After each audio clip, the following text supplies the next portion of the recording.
A dad joke. What's your best dad joke? I don't know. I got jokes. Kind of. I used to do them in my videos all the time. So you got to have the best one. That's how we start off every show. You gotta pay homage to all the amazing dads out there. The dad god. Hey, did you hear about that old lady cat that bit into a lemon? Mm-mm. Yeah, now it's a sourpuss. I get it. Need a Hold on. No, the other one, the drum. No, the other one, man. How dare you disrespect Jesse has like the that. drum. No, that was awesome. That's what it's called. Culture's here, everybody. Buckle up. We're ready to go. Let's go.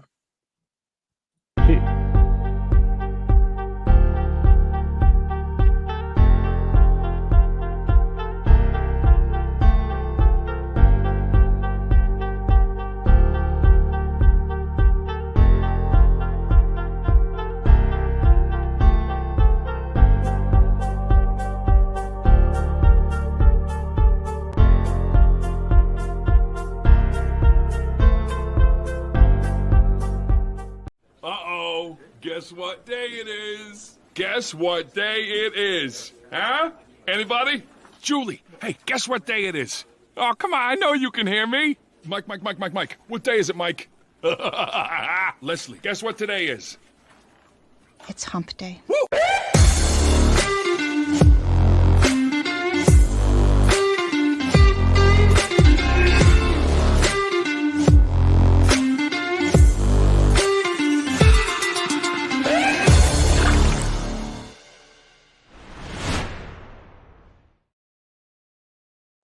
Hey, welcome back, everybody. We're here with episode 109 of the Midweek Hump, or the Midweek Pump and Dump, as Culture Casino dubbed the show. That's not a bad name. He's not wrong. We were thinking of rebranding. Maybe that's what we do. The Midweek Pump and Dump.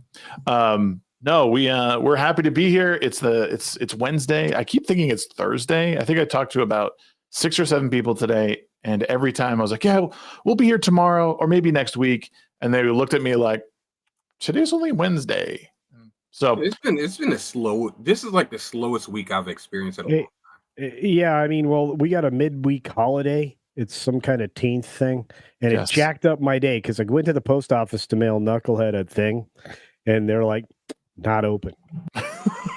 sorry about it. I was like, dude, I made a trip to the freaking post office. Can't do nothing. Were they really sorry? No, they were not sorry. No mother truckers there. It was like, all right, all the gates are locked up and stuff. I was like, come on now. They were out grilling, frying chicken and shit like that. I don't know. It's pretty vanilla in my area. I know. Trust me, I know. I'm not that that's a racial thing, but I have a question. What did the beach say when the tide came in? Nothing. It just waved. No, it said long time no see. Oh, there's 2 answers to that. Nice. That was good. Thank you very much. All right. Did we start the show yet? We did, but I have one more. What did the DJ name his son? MC. Eric. I get it. This guy. And what was his middle name, Shags? Eric. Why are turkeys always drummers in bands? Because they have the best drumsticks. Boom. Yeah, I did it. See, that's like. Wow. Those are some proper jokes. So we need Culture Casino. We're trying to retain viewers, not scare them off. Oh, all right. Okay. Hey, I recorded videos today. That was terrifying. I hadn't done that in like a week because I got sick. And I think I lost my touch because like 8 people watched like a video I made today. That's like you know. It was So- probably YouTube because you weren't doing something for a while, and YouTube kind of throws you out of the algorithm for a bit. It's complete horseshit, but yeah, it does happen from what I hear. Like the creators can take a break and then they just drop off. But okay, if you like go to the back. hospital because you're gonna die and then you don't die, like, you shouldn't YouTube be doesn't give a penalized for that. shit. They want you to make money for them. That's fine. Look, and yeah, I mean, and I've been on some shows this week, not as many shows as normal. I have to ramp back up into like being awake. Yeah. So, Yep. yeah. You were I know away, you right? understand. Well, yeah. I mean, I went and watched ice melt. Let me tell you, you are either have too much money, or B, have too much time, or C, all of the above to go fucking watch ice melt. But isn't Why are you it? watching ice melt? What now? Why are you watching ice melt? I don't know. There were these things called glaciers that I was told back in the 90s were going to be fucking gone. Lying assholes. Nope, they came back stronger. Yeah, I know. There's like way more ice there than before. Dude, we were like, we were dodging ice on this boat. I'm like, oh shit, that's big ice. I'm like thinking this is going to be Titanic all over again, and I cannot find a wooden door. I wouldn't share it anyway. Just saying. Was it actually scary? Like, were you? No. Like, were you not? But I mean, were you close to these glaciers or Yeah. no? Oh yeah. Well, yeah. I mean, dude, there's giant chunks of ice floating by your shit. You're like, hey, that's big. And remember, like iceberg, like what you see, like floating around you, that's like the little part. Like the bigger part is below the surface. And Right. yeah, and it's blue. That bullshit. That is not bullshit. That's real. Like if when the sun hits it from like the backside, is like blue. It's like blue ice. Tell me Seriously. again about the backside. The backside is blue. I'm blue, ba ba dee ba boo da. The blue backsides. That's the entire Smith Village. But Well, actually, I thought it was more like the subplot of Avatar, but it's fine. Well, we're glad to have you, Culture. This is we've been doing this for a while, and we haven't had you on yet. And this is Wait, I wasn't here before. He was we on haven't in the had you early on. days, Wow, you've for been here sure. before. If we Was it- didn't it was do that in our early days, then we severely messed up. It's been a long time. Yeah, I mean, normally, normally, if I'm going on a stream this time of night, it's some kind of political baloney sausage that's definitely going to get me canceled or killed. Yeah. Yeah. Oh, what platforms are we on? Because normally I would have to end that sentence within Minecraft. YouTube and Rumble. Oh, okay. So I need to start using Minecraft references more. Okay, Yes. fair enough. Okay. Yep. YouTube's so damn pathetic with that. It's ridiculous. Hey, Yeah. it's gonna get worse. You're gonna get community noted, sheep. Enjoy that. Yeah. Really? Yeah, YouTube notes. They're stealing that so that they can cancel creators faster. Oh, like demonetize them essentially on. Yeah. So it's gonna be like, creators are gonna abandon YouTube like fast. Right. And then I'm going to become Uber troll. Because like while I'm trying to live over on the green machine with everybody else that's trying to live on the green machine, I'm gonna be like targeting all the knuckleheads over here that lie their asses off. Like especially the DIY motherfuckers who are like, yeah, just put some cock in it. Fuck you.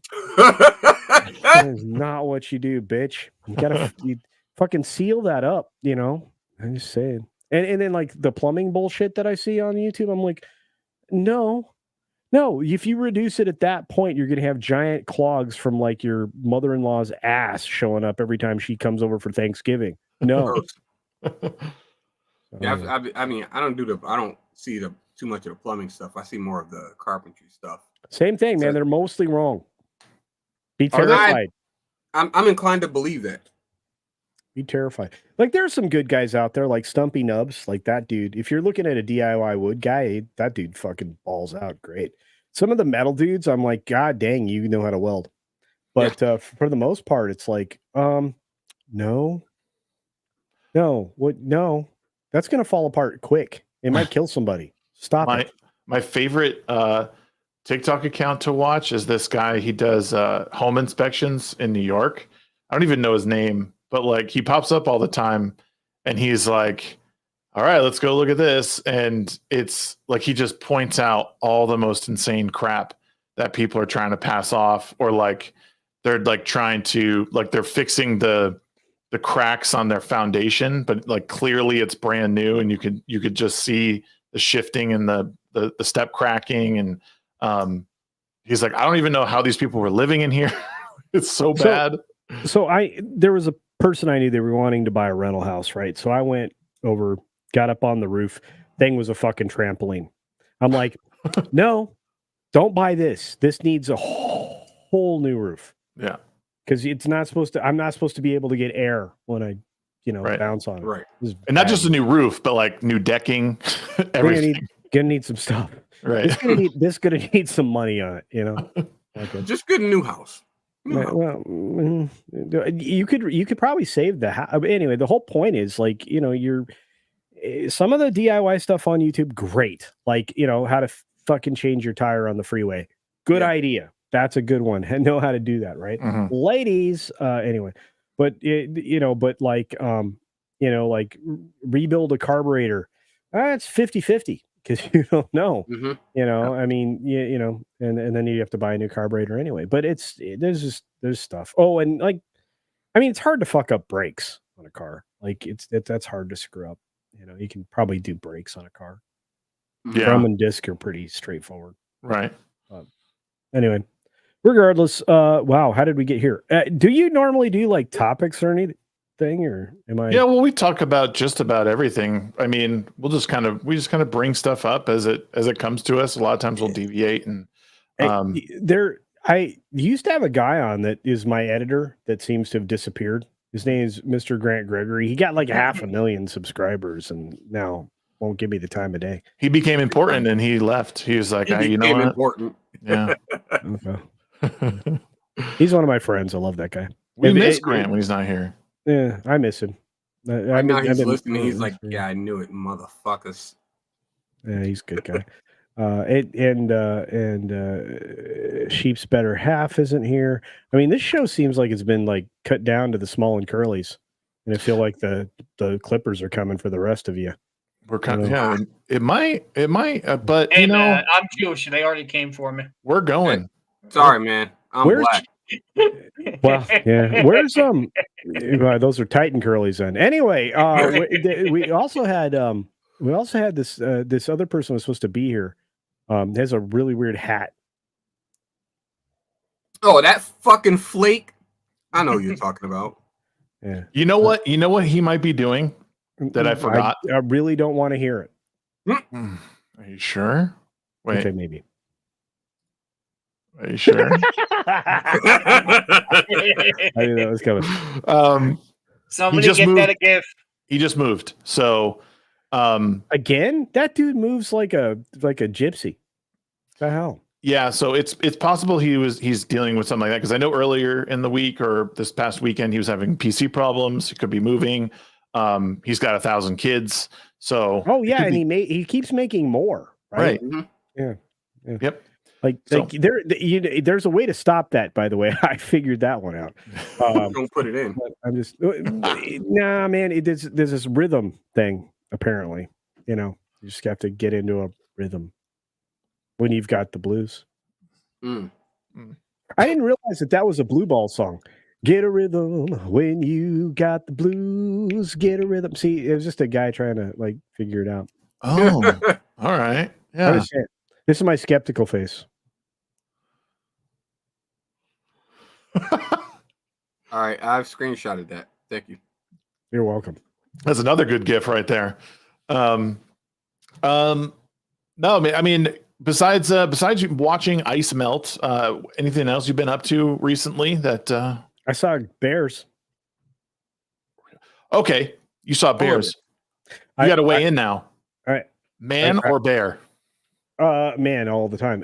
You know what? That's a weird thing, because I did a story like that on the 6 Minute Daily, like because like a lady got totally like eaten by a bear. Yeah. Yep. I was like, I did that story. I was like, okay, ladies, don't pick the bear. It doesn't There was- turn out well. Sounds really simple. Yeah, well, However, it's funny that they're like that this was even a topic that was going around and people seriously are like debating it.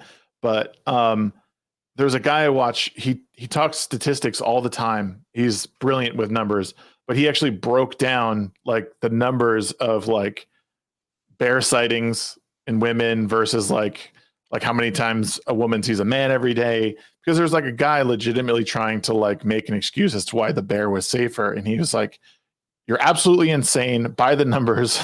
Like, she's far safer even around a man she doesn't know than to be around a bear. Like, this is crazy. We shouldn't even be talking about this.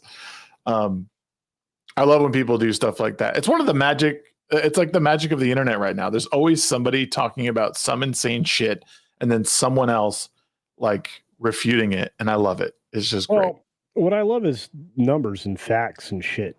It's Yeah. like, and that's the other thing. It's like, let me show you how dumb you are. That's the best moment of the internet. It's like, you are this dumb. And by the way, I mean, that's what we have games journalists for. Journalists. Yeah. Games journalists are there for us to say, God, you're dumb. Let me show you why. Yes. Yeah, it's fantastic. The games journalists make me happy. In fact, I'm dropping a video tomorrow about Smash JT and all of the attacks that he's gone under, and also like his website now has a sole section dedicated to Kakapu. Yeah, the website Kakapu. There you Yeah, yeah, it's fantastic stuff. go. Cockapoo. May as well be cockapoo. What's going on, McCracken? Oh, Robbie, what's up? He's been pumping out those memes, dude. Great work, dude. Dude's a meme machine. Oh, he's meme great. Meme machine. Machine.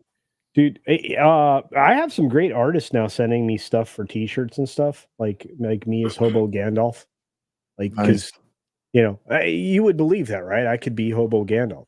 Yeah. Okay. It explains the hat. Yeah. Well, yeah.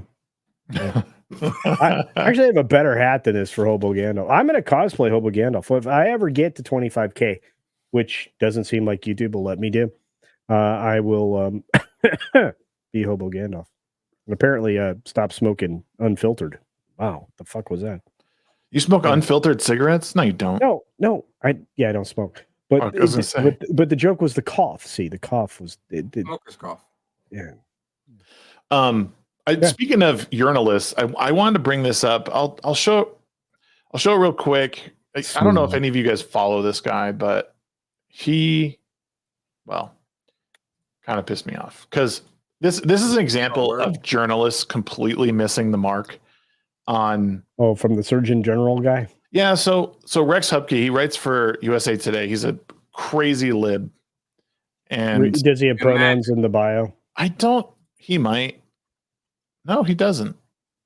Imagine my shock. He's a liberal. Co-founder of Enemy.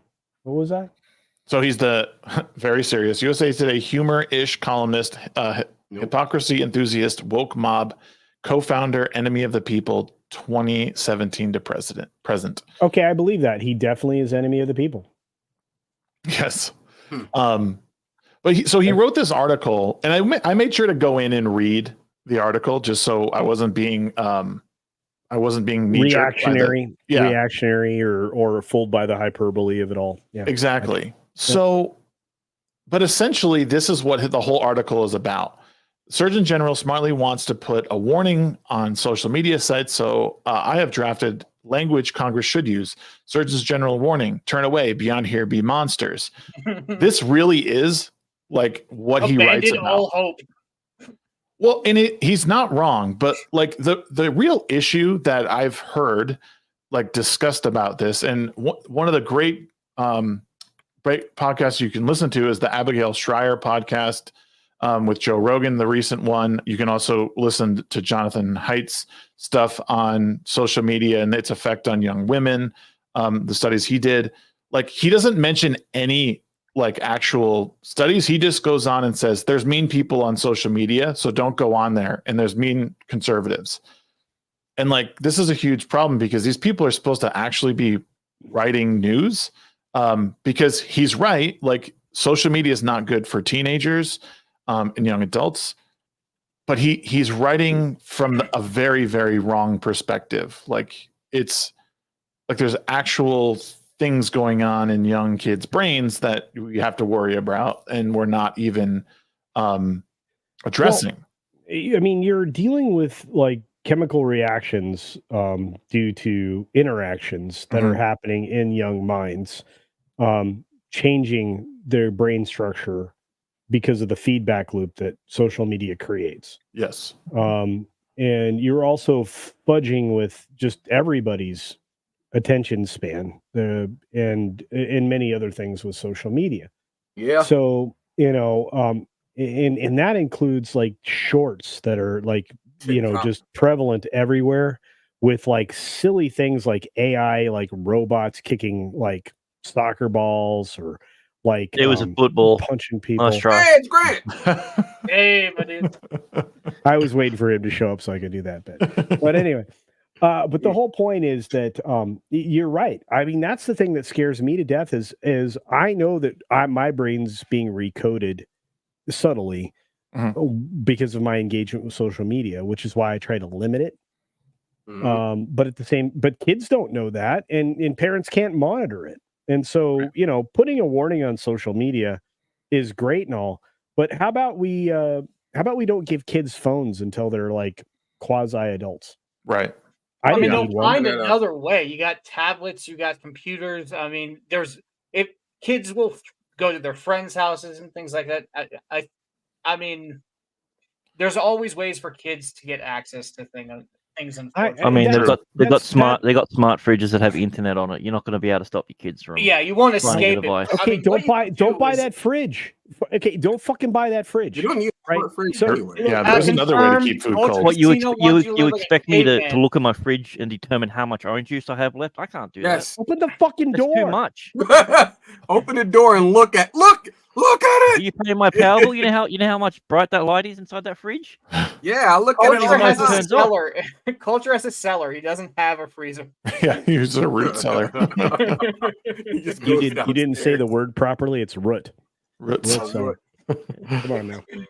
He prefers the term dungeon also.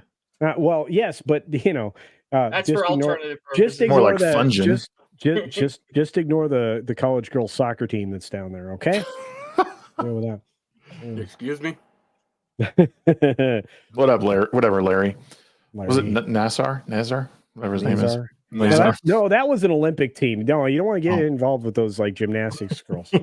That is not good. Larry Nazar. Nazar, yeah. That was a very bad man. He was a very bad man. He made Ted Bundy look like a friend. Right. Pal. He made him look like Al Bundy. Yeah. That too. Yeah. No bueno. Yeah. Oh, and you know what? By the way, when I asked for the pump and dump link, Grant did send it to me. So thank you. Okay. Yeah, no, really, I did that whole article. Like, there's no point in going through it because, like I said, if you look at it, it says what he writes there, which is surprising. Usually, it's a clickbait sort of, headline, and then you get in there, and he's like, "Oh, he does bring it up." His perspective is effective with adults, but when it comes to children, I'm with you all the way. I mock people who are like, "Well, protect me from myself." Yeah, don't fucking go in the shower with a hairdryer, dumb fuck. That's not going to work out well. Yeah. That's the start. Yeah, but and that's the other problem, right? At what point are we done protecting people from their own selves? There's something called accountability, and everybody keeps trying to remove it from other people. Yeah. Let's Yeah, not so do that way that. the government can take control. The of this government thing. is That's- not the government's not there for that purpose. And you're right, Grant. That's what they're trying I don't to think do. they know that that's not their purpose, though. No, that's why we need less government. Then they bumble about with shit that you could do. Like try to make sure that the water doesn't poison us. Let's worry about that. Let's worry about whether or not, the train's running on time. That's the shit you can do. All right. Let adults handle everything else, because I promise you, in a free market, people are going to figure shit out. They're going to make planes safe. They're going to try to get the trains around on time. They're going to do all these things because it makes them more money. I like money. I That's like pretty money cool. too. Speaking of money, Hey, Mo Zamboni, Zamboni, my dude. $2 with the awesome Hail to profile you, my picture. friend. I know that guy. Yeah. Said, "What's up, guys? Hail Common Sense and Legion of Memers." One of the newest members of the Legion of Memers, and I am very happy to have him. Great dude. My new nickname's Common Sense. I love that. I like that. All right. Yep. Common sense culture right here.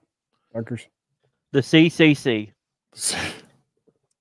Well, that makes me sound awfully close to like a problem. Yep. No, I think you're the farthest if you thing would from ever a do problem. a cinematic project, your initials would be the CCCP. Okay, I like that. That's a little bit better. I got the extra C. Yeah. C. By the way, C is for cookie, and that's good enough for me. So. Cookies are good. See, like He did it all for the nookie. Stop it. You said cookie. By the way, I resisted the temptation to create a video today for episode 4 of fucking the Wokalite bullshit. Of I did it all for the Wookiee. Yeah, the Wookiee. Yeah, so you can take that something. Yeah, I don't know. Wookiee and shoot him off screen. has No, they spliced his fur, and as you know, lightsabers are deadly now. Again, Wait, I think lightsabers as long as you're not kill? stabbed. Yeah, I I thought don't it was know like because I haven't seen it, nor do I give a shit about it. kitchen knife will kill you. Lightsaber, Yeah, not so much. I mean, if you get stabbed with a butter knife, it has been known to be deadly. Yeah. Wait, so I haven't seen. I'm not gonna watch the show. Yeah, I don't think anybody is. I know. I do. I watch it vicariously, I should say, through other creators, Disbrew, ads, and whatnot. Mauler. Did the Wookiee dude die? Yeah, dude, he died off screen. Yeah, Kellanaka. Off screen?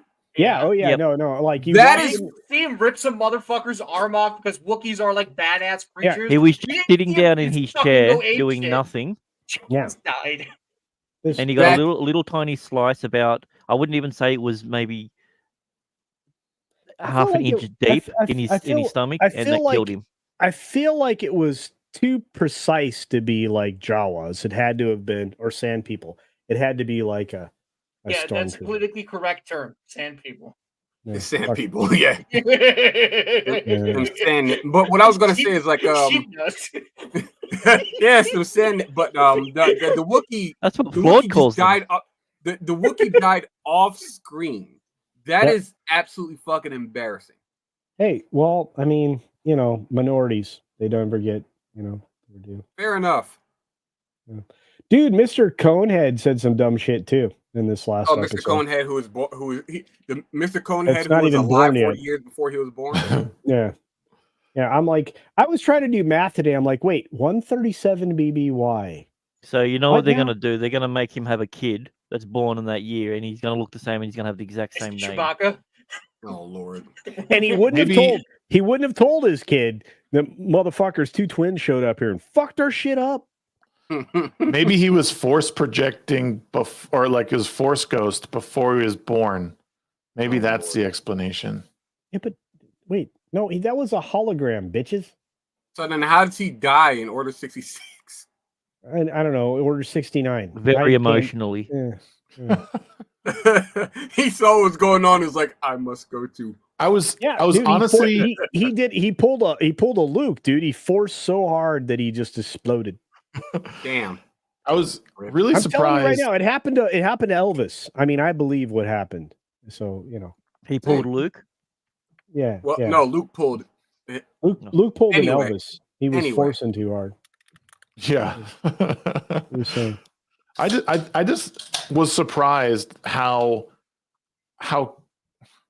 I just don't understand how someone looks at that show and goes, "Yep, we're good. Everything is fine. Details are there. He Everything felt makes like Han sense." Solo in the prison cell. Yeah, Like, dude, it's Hey, the everything's meme fine of the here.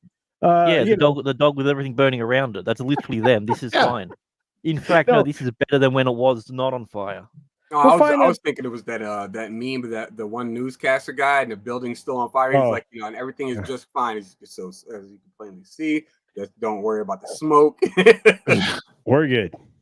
We're good. This makes me want to celebrate the sequel trilogy because there's so much. That's bad. So much more sense. You think that's why they're doing it? They're just making it so bad so people look back and you know what? Ray Skywalker wasn't that bad. Roundhead Johnson, Jar Jar Abrams, we were wrong. We were wrong. This is you quite might have been literally terrible, but you weren't this bullshit. God, it's quite literally how Disney Star Wars self-immolates. Like they're sitting there in an interview, like just laughing about how gay this is and whatever, but no, Leslie, it doesn't matter. It's so bad, it's unwatchable. Like you can't even take it seriously. Like you sit there and think, is this satire? Because I don't even know how someone writes this seriously and goes, this makes sense. We're happy with this. One person didn't write it. That's the problem. You literally had one person that wrote a scene where she says, I can't believe my sister is a Jedi scum, blah, blah, and then hands it over to the next person. She doesn't read what's previously happening and says, you know what, I've been walking around the jungle. I'm good now. My sister's right. I'm going to go turn myself in and go to jail for the rest of my life. Oh, dude. Between scenes. It was weird. Like, apparently a walk solved that problem, right? It's like, oh, man, that walk really cleared my head. Well, then all of a sudden the little girl goes, I'll kill you. And you're just like, what? Oh, wait, no, that was episode 3. I was like, all right, I love you. You're not, that was you're the not one leaving. with the power of the Mexicans, the power of Juan and the power Juan of and Manny. The power of Dos. At least we know who built the place now. The power of Manny. Fuck that Manny guy. What a dick. That Manny guy. I can't. Mariachi band in the back while they're all doing the black magic dancing. Okay, so somebody explain to me how everybody died in a fire but nobody's burned. No. Okay. No.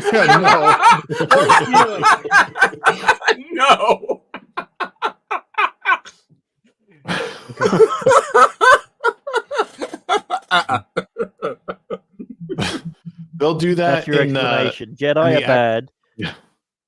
And even with let's just say for instance that they're going to play it up as the Jedi, it's bad, and you've got the guy that looks like Ryan Kendall as the Jedi that was killed in the second episode. That just so you're drank telling poison. You're telling me that Grandmaster Baldy. There was 16 years between Grandmaster whatever it is. There was 16 years between that point and to when he was killed. Yeah. He's taken a vow of silence for 10 years, which means that in those 6 years, you took a fucking nap.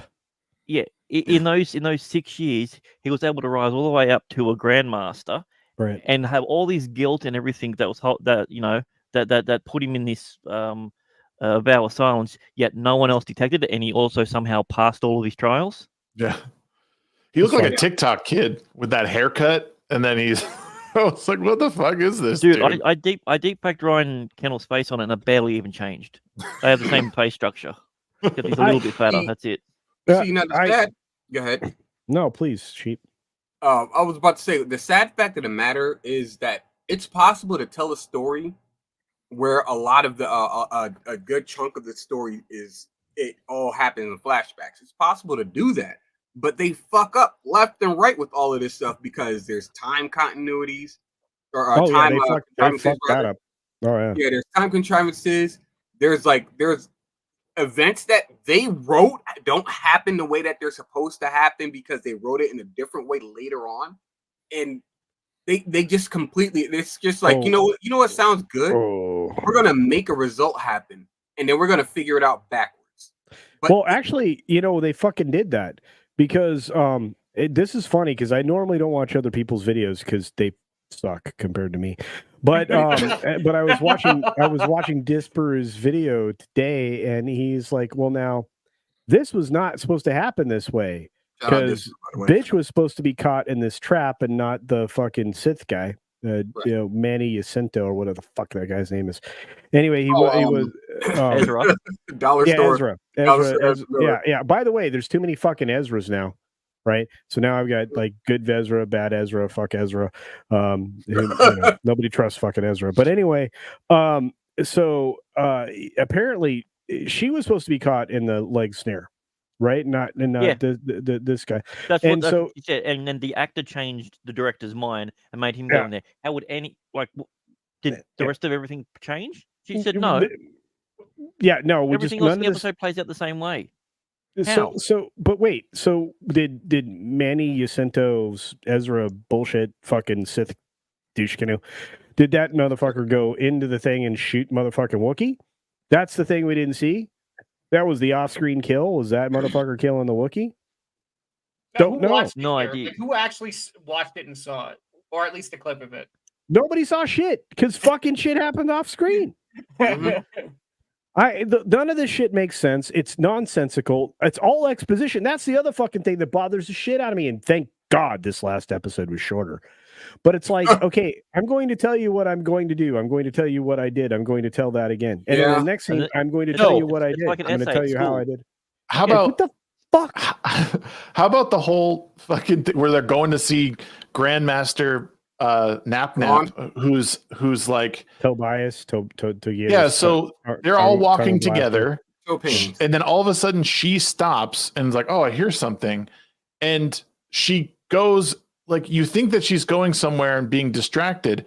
No, somehow she takes a shortcut. Yeah, and then they're not taking the shortest path. How does that even work? You think that something's going on. You're supposed to move. Her spider tingle went off. You're supposed to move with urgency, and you're like, all right, let's take the longer route. But she knows. Dude, you saw the size of that Jedi. He's never been able to move with urgency. Fair enough. I still don't think that Grandmaster Tongue Blaster is like we're ever gonna figure out why dude took the poison. I mean, like so far the Jedi are doing jack all. It's like and then Venestra, like fucking Harvey Weinstein's wife's wife is the green bitch, right? So the green bitch, Venetia,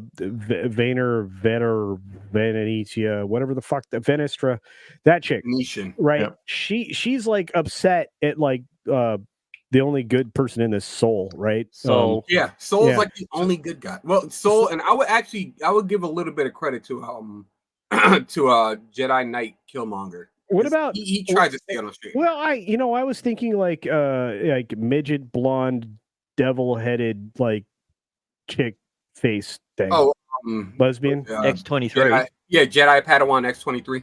Yeah, that one. I was thinking like she almost can act, but like I mean, like, also, did you pick up that she's a lesbian now? Oh no, she's her and Osha are in a relationship. See, listen. If you have a penis, fuck you. That's it. Wait, what? Sounds. Fuck yeah. Don't do that. It's weird, man. I hope you know you had something in your teeth. Did you shrink your forehead then or something? Dude, dude, I didn't want to see the spinach, but thanks. Anyway, wait till you see the corn. That's a different end. I don't know how you guys see good acting through this terrible writing. Like, because is the writing so bad? I was just saying there was and I emote with my face. That's the thing. He's face acting. That's the difference between Soul and everyone else. Because he can't use his words properly. He uses his craft. He uses his face. He uses his body. It's a story that he's got, but he's doing what he can. He's speaking phonetically, right, Grant? Yeah. So anyway, he's doing a good job, and like lady, midget, lesbian, blonde, horny chick. That's all I'm gonna call her. There you go, the horny one. Someone say lesbian? Yeah, well, I love them. Yeah, somebody, my favorite kind of bean. Put it on Tucker and Dale versus Evil and take that sound clip. I'm just gonna say that she almost approached acting. Everybody else here is like, these are the words I'm supposed to say. I'm standing in the spot I'm supposed to say them, and I'm going to do it in the least engaging way possible. And that's what this fucking show is. And like, I can't believe any of these motherfuckers can hurt anybody with these light sticks that they're waving around. Right. You know, and then I watch like, you know, clearly Mother Annabellum, whatever the fuck that bitch's name is. Anal Seed. Anal Seed, yeah, Anal Seed, or whatever her name is. When she's like the Sith who, like, you know, master blasts them with the fucking Force, and I'm like, those are supposed to be fucking Jedi masters. You couldn't even budge them from their spot, bitch. And by the way, that is a chick, just so you know. The dude, and that is like the worst helmet I've ever seen. It's like somebody decided to take Kylo like Ren. Ultron and Iron Man and like squish the helmets together. And twist them a little bit and then give him an eye slit. That's the fucking thing that this is. And that's why they call him Smilo Ren. And then she floats in like fucking Mary Poppins or like Glenda the Good Witch. Yeah. Let's say, you know, it's a woman, because that's a woman forced ability. Well, it's definitely a chick. I mean, that's definitely. I think it's the horny mother. I'm pretty sure. No, I don't think it's the horny mother. I think it's the other one. Yeah, me too. I think it's the one that gives Chief Sidian a run for his money. But anyway. And skin tone, yes, absolutely. Yeah, that's what I was saying. Human, and she's the only one who can say yes. Yeah, that bitch. Yeah, the bald head one. That's what I was saying. But you got hair. You know this. Oh, God damn it, you're so weak, Nogreenrocks. Anyway, I agree with that. By the way. You know the writing is bad when you have lines like, if you pass this test, you won't fail. Or what was it? Something like that. If you fail this test. Okay, so this test has two possible outcomes. Yeah. Like, obviously. One's a pass, and the other ... is fail. Like, we know what the two are. You don't have to tell us. Right. We get it. And then she disappeared. She wasn't in the previous shot, and she wasn't in the shot afterwards. But just wait a minute. I just want you guys to realize something. This is Disney Star Wars. They're writing for the lowest common denominator. There are people who are seeing this that never got graded in school. Somehow. 2 + 2 = 5. Hey, somehow, Ray Palpatine returns. Somehow. It's her own movie. Ray Patine. Oh, that didn't sound right. Ray Patine. That. Oh God. That is not okay. That sounds like a really bad, morning. That sounds like what you do when you make a force baby in someone. Oh no! Actually, it also sounds like a really bad breakfast drink to me. I'm just saying that out loud. I like how I appreciate how online people's arguments in defense of the Acolyte is, you're just hating because it's not about Anakin or something like that. It's like, oh, you're mad, he's ruining his legacy, so on and so forth. And we're like, but he became Vader, and it's like, that doesn't mean that he doesn't have a legacy. What are you talking about? Right. Like, the fact of the matter is that he was Force Jesus who went wrong, and now you got two random ass twin bitches who one went wrong and the other one went less. It just means that Smee Skywalker was a lesbian. Yeah. That's the problem with shoehorning in prequels. Like, it's cool to fill in the details with stories like, oh, what would happen? What happened before? But then you start like prequels. Your main movies, the sequel trilogy. We have that, but then you start trying to fit in these other stories, and as you said, Grant, they're not. What was that move again? Like, okay, like this. So, they start trying to do that. No, and it just and like Grant said, they're not written by one person, or they're written by many different people, and obviously these people don't care about the lore. But I mean, even besides that, once you start trying to go back, and I even saw today, they're going to make a movie that's like, it takes place 1,500 years before, like it's the very beginning of Jedi's. Like, so what is it, like the Old Republic kind of thing? No, way before. It's the beginning of the Let's Get High repugnance. So it's like basically lightsabers had battery packs and all that. It would basically be like when Homo sapiens were coming out of caves with. So basically, what they're doing is they're making a movie about Earth. There you go. See, that's the weird thing. Like, if they're gonna go there, what character could they possibly destroy? Why would they even want to go there if they can't destroy a character? Yeah, that makes sense. Well, I mean, they already took care of Indiana Jones. Is there anybody else they can take care of? Ooh. Dude, they've got their claws in Doctor Who at the moment. Yeah. Yeah. They ruined Doctor Who. They ruined Yeah, it. but that one's hanging by a thread, dude. They ruined Willow. No, it's not. Have you seen the ratings? I did a video tomorrow. The first video coming out from my channel is the fact that thing can't pull 2 million people regularly. Yeah, that's what I'm saying, dude. Like the That's what he viewership said. on that is He said it's just hanging on declining by a force. rapidly. I mean, a thread. What happens is there's an episode where QT Gato doesn't cry, and then the very next episode, Dude, there was one because he wasn't in it. He wasn't. Yeah, in that was the only episode. one. That's the only reason why he didn't cry. Wasn't that the episode that did the best anyway? The one that he's not in is the best score. It's the companion adventure. Oh, and actually, this last one was Ruby Sunday, although it didn't do as well as you would have hoped. And by the way, they magically have 1.4 million people that show up digitally on the +7/+4 screen. If you take a look at what the ratings work out to. So with those ratings, all you need is 2 or 3 seconds of a play to count. So that's the reason why when you log on to it, when it's around that time, it starts playing the part of the episode, so you can go in and watch.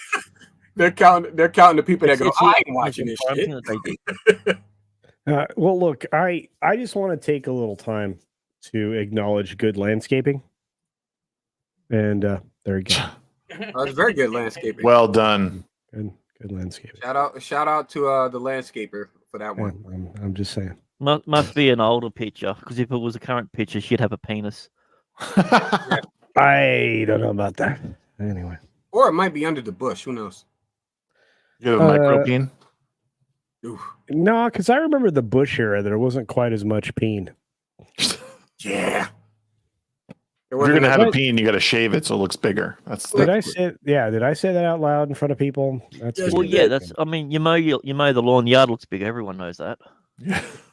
Hey, look, and if your lady has small hands, it looks enormous. So there you go. Well said. Well said. That was a line in Deadpool too. What's happening? What? I said that was a line in Deadpool as well. That's true. When he got his arm like blown. Oh, he got his arm blown off and it started regenerating real slow. It's like, when I hold it, it looks bigger. Oh yeah. Sheep, what was this link that you put in? Oh, that was I mean, you could show it. I don't care, but like that was a I think it's like a BMW with like where the emblem pops out and it just like cleans the rear camera. Actually, it actually looked like beer, but okay. I mean, it's a German car, Bavarian Motorworks. It makes sense. Yeah, I just decided to make a joke. I decided to make a joke out of it. Is all. Oh, because I'm good at making jokes out of stuff. Okay, okay. Oh. Stop it! It's gross. That is disgusting. So that's out the back door, isn't it? Yeah. I mean, it's a German car, so it needs fart sounds. Clean my camera.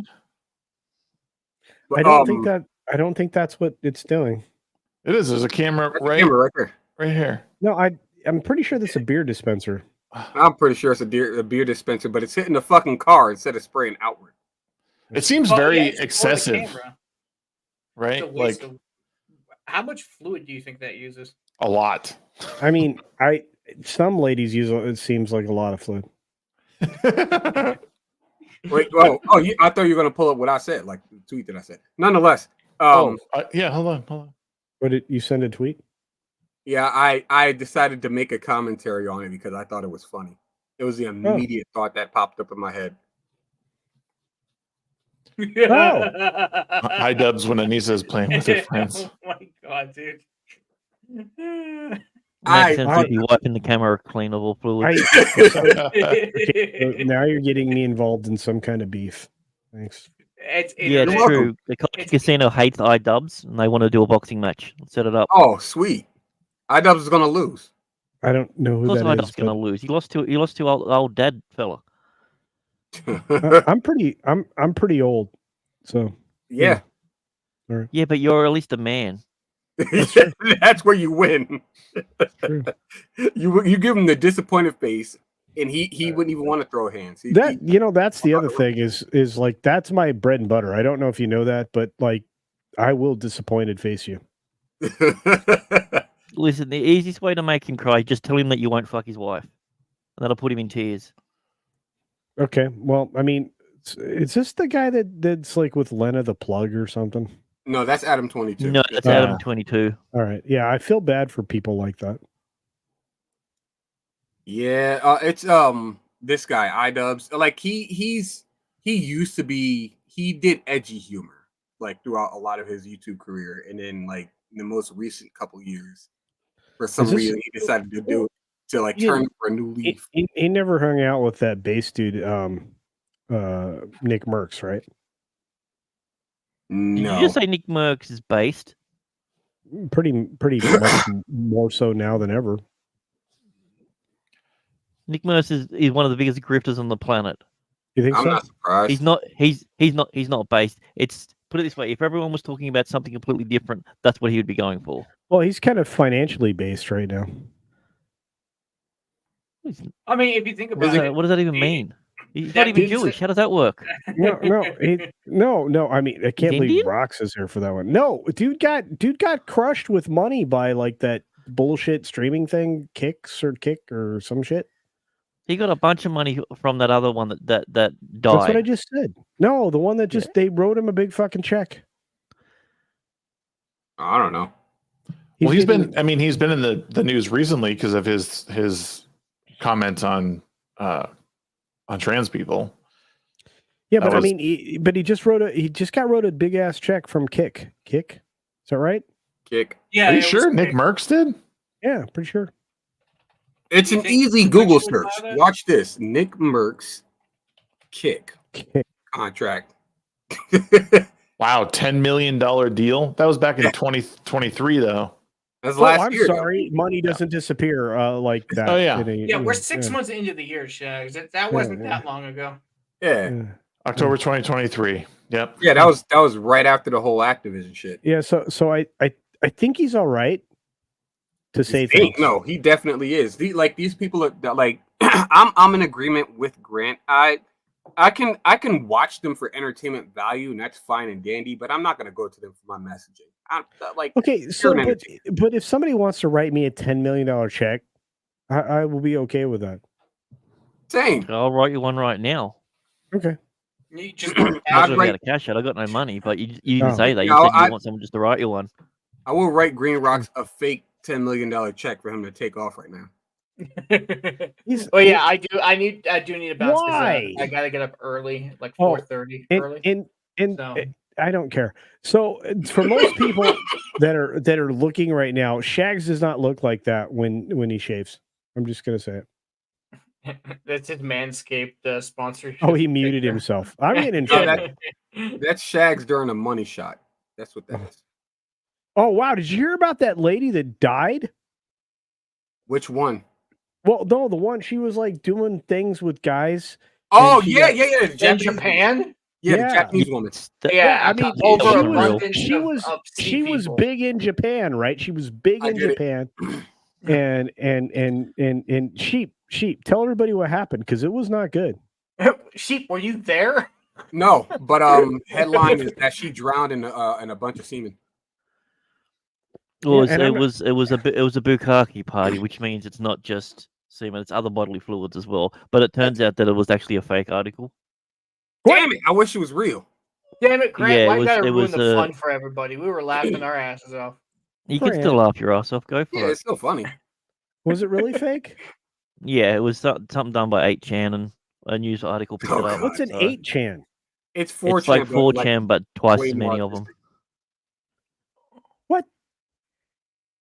It's 4chan, but worse. And by worse, Yeah. I mean like See, lazier. when I was paying attention to shit, it was just Milk Chan. The fuck happened? The internet evolved. That's what Yeah. happened. Yeah. Milk Chan. I mean, well, Milk Chan existed before the internet, as did you. So it makes sense.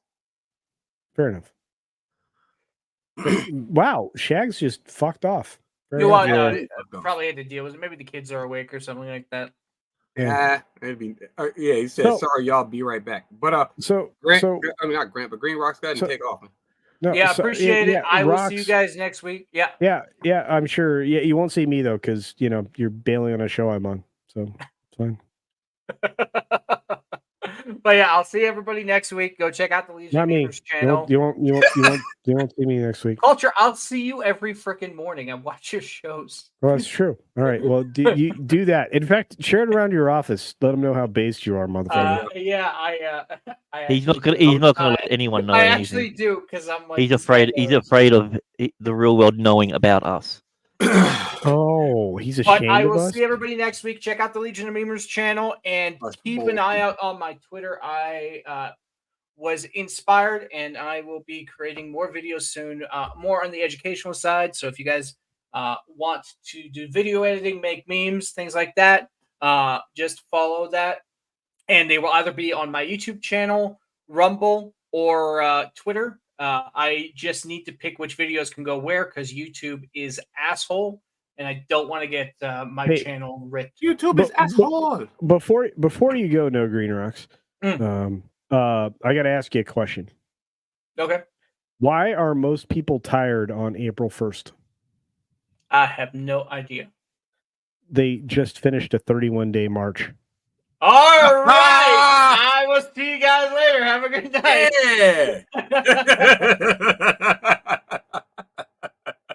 Fair enough. Shit. Glad that motherfucker's got. No, I'm joking. Well, he's nice enough. He's nice. I like Grant.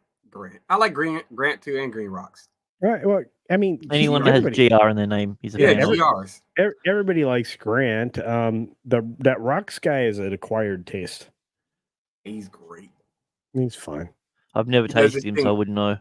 He does. He does this thing where he's he does this thing where he's really nice. It's just like you got to get used to that.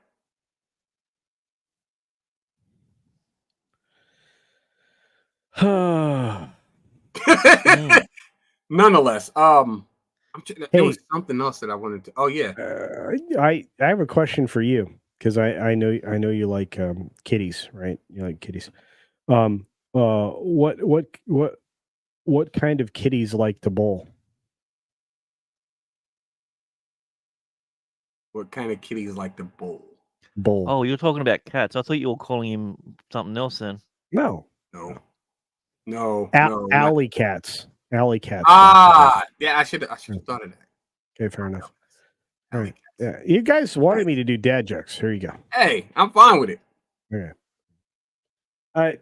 So yeah. Did we have a subject or anything? Well, I don't. We usually just kind of like. We don't have power to do anything, and Shags has left. So. But cool. I did. I don't know if anybody else. Well, I'm a gamer here. I don't know if anybody else. I like games. I like games. But there aren't any good ones right now. Well, right now, yeah. Well, actually, no, that's a lie. There are a couple good ones out there. They're just old. But yeah. Oh yeah. Like you can go play GTA 5 still. It's fine. They're good. They're gonna like Nintendo's putting out Metroid 4. Yeah, but why? You know, they're also going to put down a Peach game. That one's out already, I think. Is there a Peach game out? Yeah, I forgot what it's called. It's like Showtime or some shit like that. No, I mean like a Peach game. Yeah, I think that's what it was. Like, all right. Unless you're talking about the Legend of Zelda game. Oh, that's what I meant. Zelda game. They're putting out a Zelda game. Yeah, that game. I'm okay with it. I have my. Are you sure? Because Zelda's never demonstrated any ability to do anything. she's always just told everybody, "Hey, you go do that because I'm the princess." Well, or hey, do that because like I'm like up here trapped and stuff. Yeah, there's also the trap part. Yeah.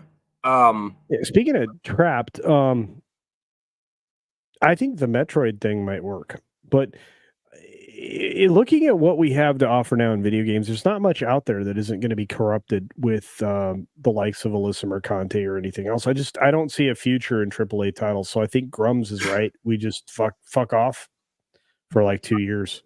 I think there's a little bit of I think there's potential in Nintendo because Nintendo No. has, I think No, they have a tendency dude, to like, motherfucking Wong dickhole fucking just went straight up, I'm a racist piece of shit. Fuck white people. And that's fine for you, sheep, if you want to support him. It's good. Wukong? I don't know. Yeah, I don't know. Wong dong fuck whatever. Nintendo America. No, I mean like they're like Nintendo's they're slower to move. I guess you could say adapting the Western cultures and whatnot. In that, like Pokemon itself, Pokemon, I can understand. Like they're going down a path that's absolutely retarded because they fully engulfed themselves in the whole. We have to hug the whole planet kind of shit. Like shut up, just make Pokemon games. That's all you got to do. But like the whole thing with like the Zelda game is it's a game where Zelda is now doing Zelda shit, and I made my jokes about it where like she's now the main character and she still can't save the world by herself. She can't do what Link does. She has to like summon other creatures to do her work for her, much like women do. But like the whole but the whole thing is like, I make my jokes. I'm still going to play it because the gameplay looks interesting. And then Metroid 4, the gameplay looks interesting enough. And it's an anticipated game. There are a couple other things out there, like the Capcom collection that I'm definitely picking up. The Marvel vs. Capcom collection. That's really good. Yeah, but the whole I hate white people thing, which I just put in the private chat, that's going to turn me away from Nintendo for a bit. Oh, that's Nintendo of America. That's somebody that's completely irrelevant. That's got nothing to do with the main developers. I don't care about them. The fact that Nintendo employs one of these motherfuckers. Well, I mean, I don't even know if Nintendo official. I guess they can bring the hammer down on that one person, maybe from across the seas. But yeah, Nintendo of America has been long gone. Ever since Reggie left, it's just not been the same. Hell, I mean, even when Reggie was there, it's kind of been like weak. But that's just me. I grow tired of the. How do I put this without sounding like a dick? Good luck. That's how. I grow tired of the endless activism that people need to engage in with stuff. Like I think people should not engage in things that they don't want to if they don't want to. But right. I'm probably the guiltiest person of like playing Blizzard games. And, I know people have a problem with that because Blizzard's such a bad company, but like I legitimately like Hearthstone. I legitimately like Diablo 4. I think they're good games. And who gives a fuck what you play? If you enjoy a game, if you sit there and play solitaire all day, that's fine. Yeah, I mean, look, if you want to play inferior Magic with Hearthstone, go for it. Don't care. It really is inferior. You can't even tap your mana in. It's ridiculous. Right. Yeah, it's pretty gay. If that makes you happy playing at a child's level, then that's fine. No, it's fine. Whoa, bro, fucking Duel Masters now. Better than Hearthstone. Yeah. You can at least tap your mana in Duel Masters. What are you doing? I don't know. I feel like we're getting away from. Like how do I say this? I want people to start looking at things in a different way. Like even entertainment games. I think we're suffering from this. Like, what's so bad about it? Which it's perfectly reasonable to talk about things that are bad with things, but there's not enough discussion on what's working with something. In a show like The Acolyte, you can't even defend. I'm not trying to get back into not at all. But like there's really nothing good working in it. But there are a lot of movies that like I just watched the movie Source Code, and that movie's a really cool sci-fi movie that I think a lot of people, I think it's a little underrated, but I think there's parts of it that are like, wait a minute, what? Like there's so much good, and all of a sudden it kind of falls on its face here, and then like, okay, what happened? Like maybe that didn't work as well as it could have. Like let's talk about the good things that work. Let's talk about the bad things that didn't work and maybe dragged it down as a sci-fi movie. That's the same as a movie. I don't know if you've seen it, In Time. It's the one that has That, Cillian Murphy and Justin Timberlake. Yeah. Oh yeah. Yeah, Where great time premise, is but currency. poorly executed towards the end. Same deal. Well, Right. with the clock thing and all that, Yeah. on their wrists and all that. But yeah, I mean, and of course, everybody's stealing from better properties. I mean, a lot of the dick properties. But I look at those films and I go, okay, this is where you went wrong. It's easy for me to diagnose. The problem is the people on the inside didn't see it. People from the outside can see what the problem is, and I think oftentimes that's the thing. We need to reach out farther when we're doing something to make sure we're on the right track. And I don't think we have enough of that. It's one of the reasons why Q&A is so important. It's why game studios hiring outside people to play test their games is important.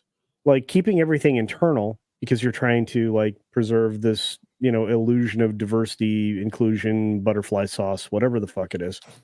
I've got to head up. I've got an appointment to do some stuff with my daughter. I'll be back later, but I'm not sure if you will still be on. All right, man. See you later. Love you, man. See you. Peace. See you, bye. But I think that play testing like that and everything else is incredibly important outside, because the minute you don't let something outside, you're not getting a perspective that's going to reflect well on the rest of the world. And the fact that everybody's so tied up in the messages, they're terrified of letting the outside see it. Anybody that's somewhat normal see something because they're going to come back and say, this doesn't land well because of all this stuff that lacks substance. And it happens in Hollywood, it happens in games, it happens in television. And you see it happen in television all the time when shows get completely derailed. Westworld was completely derailed by events that happened outside of that show. Yeah. And that happens everywhere. A Breaking Bad was almost nearly derailed. Really? Yeah, that's a different story. I imagine as much. But and Vince came back to his senses and went back to doing what he was doing. But these are things that happen in the course of production, and letting certain parties get in your head, letting other people affect the way you're approaching something, in the moment is one thing, but not letting enough people see the end result so they can give you good feedback, that's another thing entirely. And that's one of the other problems that Hollywood suffers from. It's this bubble.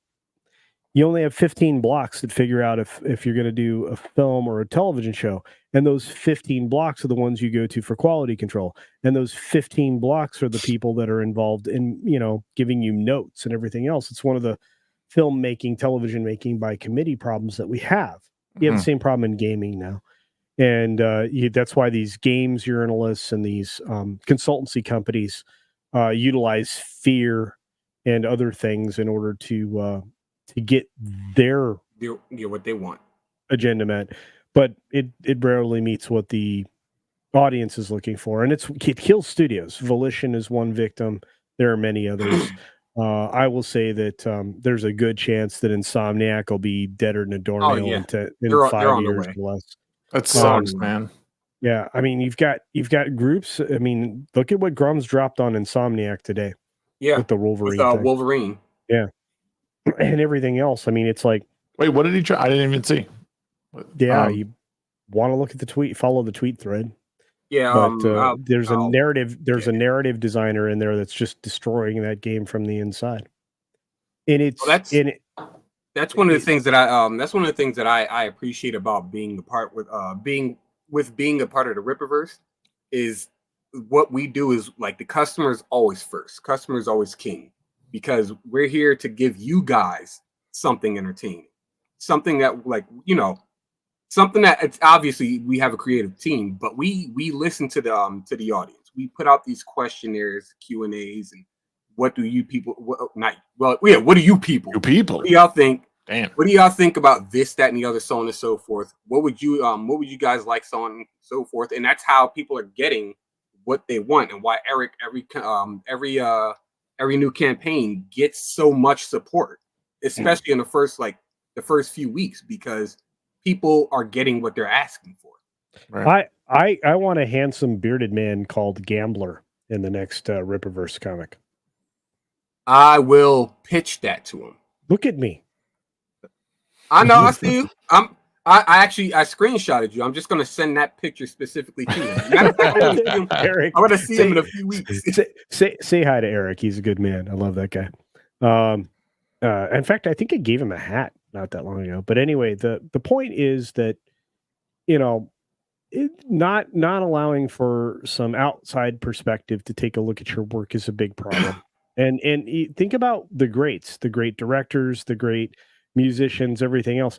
Musicians went out and tried their work out. They would go to small clubs and everything else to see what's working. Yeah. Comedians do the same thing. Even Dave Chappelle. Dave Chappelle will go into like Fred's Comedy Club and try his shit out. You know, and I mean, it's like getting back to your roots. You need to take in what the world's perspective is, not just like this 15 blocks, right, like in Hollywood. Anyway, it is what it is. That's how as a metaphor. That's how the samurai keeps his swordsmanship, his sword skill so sharp, that he goes out and, you know, he doesn't just keep swinging a sword in a downward thrust hitting the air. He practices. He hits bamboo. He fights other people. He keeps himself honed.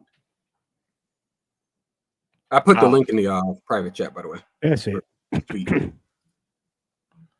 Okay, let me. There's a lot of stuff going on in the world. I mean, it's been busy, especially in gaming. It's one of the reasons why I'm just a week away from having a gaming aneurysm thing. Oh, nah, I'm working on a gaming thing with some people. Nice. It'll be good. Nice. Yeah. Everybody's making their new shit. So is the game like, is it a Wolverine game? What is it's supposed to be Wolverine. It's supposed to be. Oh, okay. So I do remember hearing about this. It's a Sweet Baby Inc. game. How about that? Sabi. Yep. Oh, by the way, I got a video dropping on the stuff that Smash JT's been dealing with, and his like recent call out to the folks at Kotaku. That's coming out tomorrow. Hero Jean Grey, formal. Wow, she looks like dog shit. A bit frumpy, huh? Yeah, it's so bad. Like the issue with the first Spider-Man game was some of the subplot. The main plot, as it is, it was very Spider-Man centric. Basically, it was the Sinister Six coming together and basically going to take over New York, kind of thing. Take over New York City, and Pete steps in to intervene and, you know, dispatches them as he should. This is subplot shit that really bothered me. How he's consistently capitulating to Mary Jane. Like, he has no backbone. She's always complaining about, why can't I do this, that, and the other? You're always sitting here protecting me. It's like, bitch, you're normal. You are human. I get shot. I can recover quicker than you. It's my job to protect people who can't do what I do. So shut up. Let me save you. It's my job. But like, the whole thing was stupid, the subplot to that. And then they brought in Catwoman for some fucking, not Catwoman, but Black Cat for some fucking reason. Like, if Black Cat is played by Sydney Sweeney, sign me up. Of course. Well, no, that's Julia Carpenter though. I'm sorry, Julia Carpenter, which is just as okay because the suits kind of look the same anyway. But bring in Sable. Sure, you can do that too. And can that be my pick? Can I get to pick something? Pick whatever you want, dog. you do you. All right. Regardless, I'm tired of games getting involved in shit like this. I play games for escapism. You know, there's not a lot left for me to run away from the world. Seriously. You know, I go back. It's one of the things I've been talking about in places, and I think people need to understand. Games that are 6 years old or older are being played right now. Oh yeah, that's it. People aren't doing modern games as much, or games that resemble that. Like, people want like retro style games or games that are older. Like, Ian, you know what I've been getting into, and I'm going to start doing community stuff surrounding it. Is like prop hunt stuff. I've been playing prop hunt on Call of Duty Cold War because I mean it's hide and seek. It's just fun. Like, and then a couple of guys and I were playing Gary's mod prop hunt. Like, it's just fun. Oh, I know what you're talking about. Yeah, you're just like you have a team that's regular people and they're hunting you down, and you have people who are just like candlesticks or a piece of trash, cone or some shit like that. And you just go hide somewhere, and people have to try to figure out if like where you are. Right, and like those, like, and it's just fun. You kind of forget like there was all these games that used to just, like you said, let you escape into a reality or play a fun game and let you be someone else, and I could just be whoever. Yell at somebody who you don't like, who you don't know from a can of paint. Yeah, and like that was always fun too. There's a game too I play. It's called, if you're into roguelike, it's called Soulstone Survivors. And it's about like you have your character, you become overpowered as fuck, and you just mow through enemies as long as you can. It's the most fun that you can have in like a 20 to 40 minute time frame.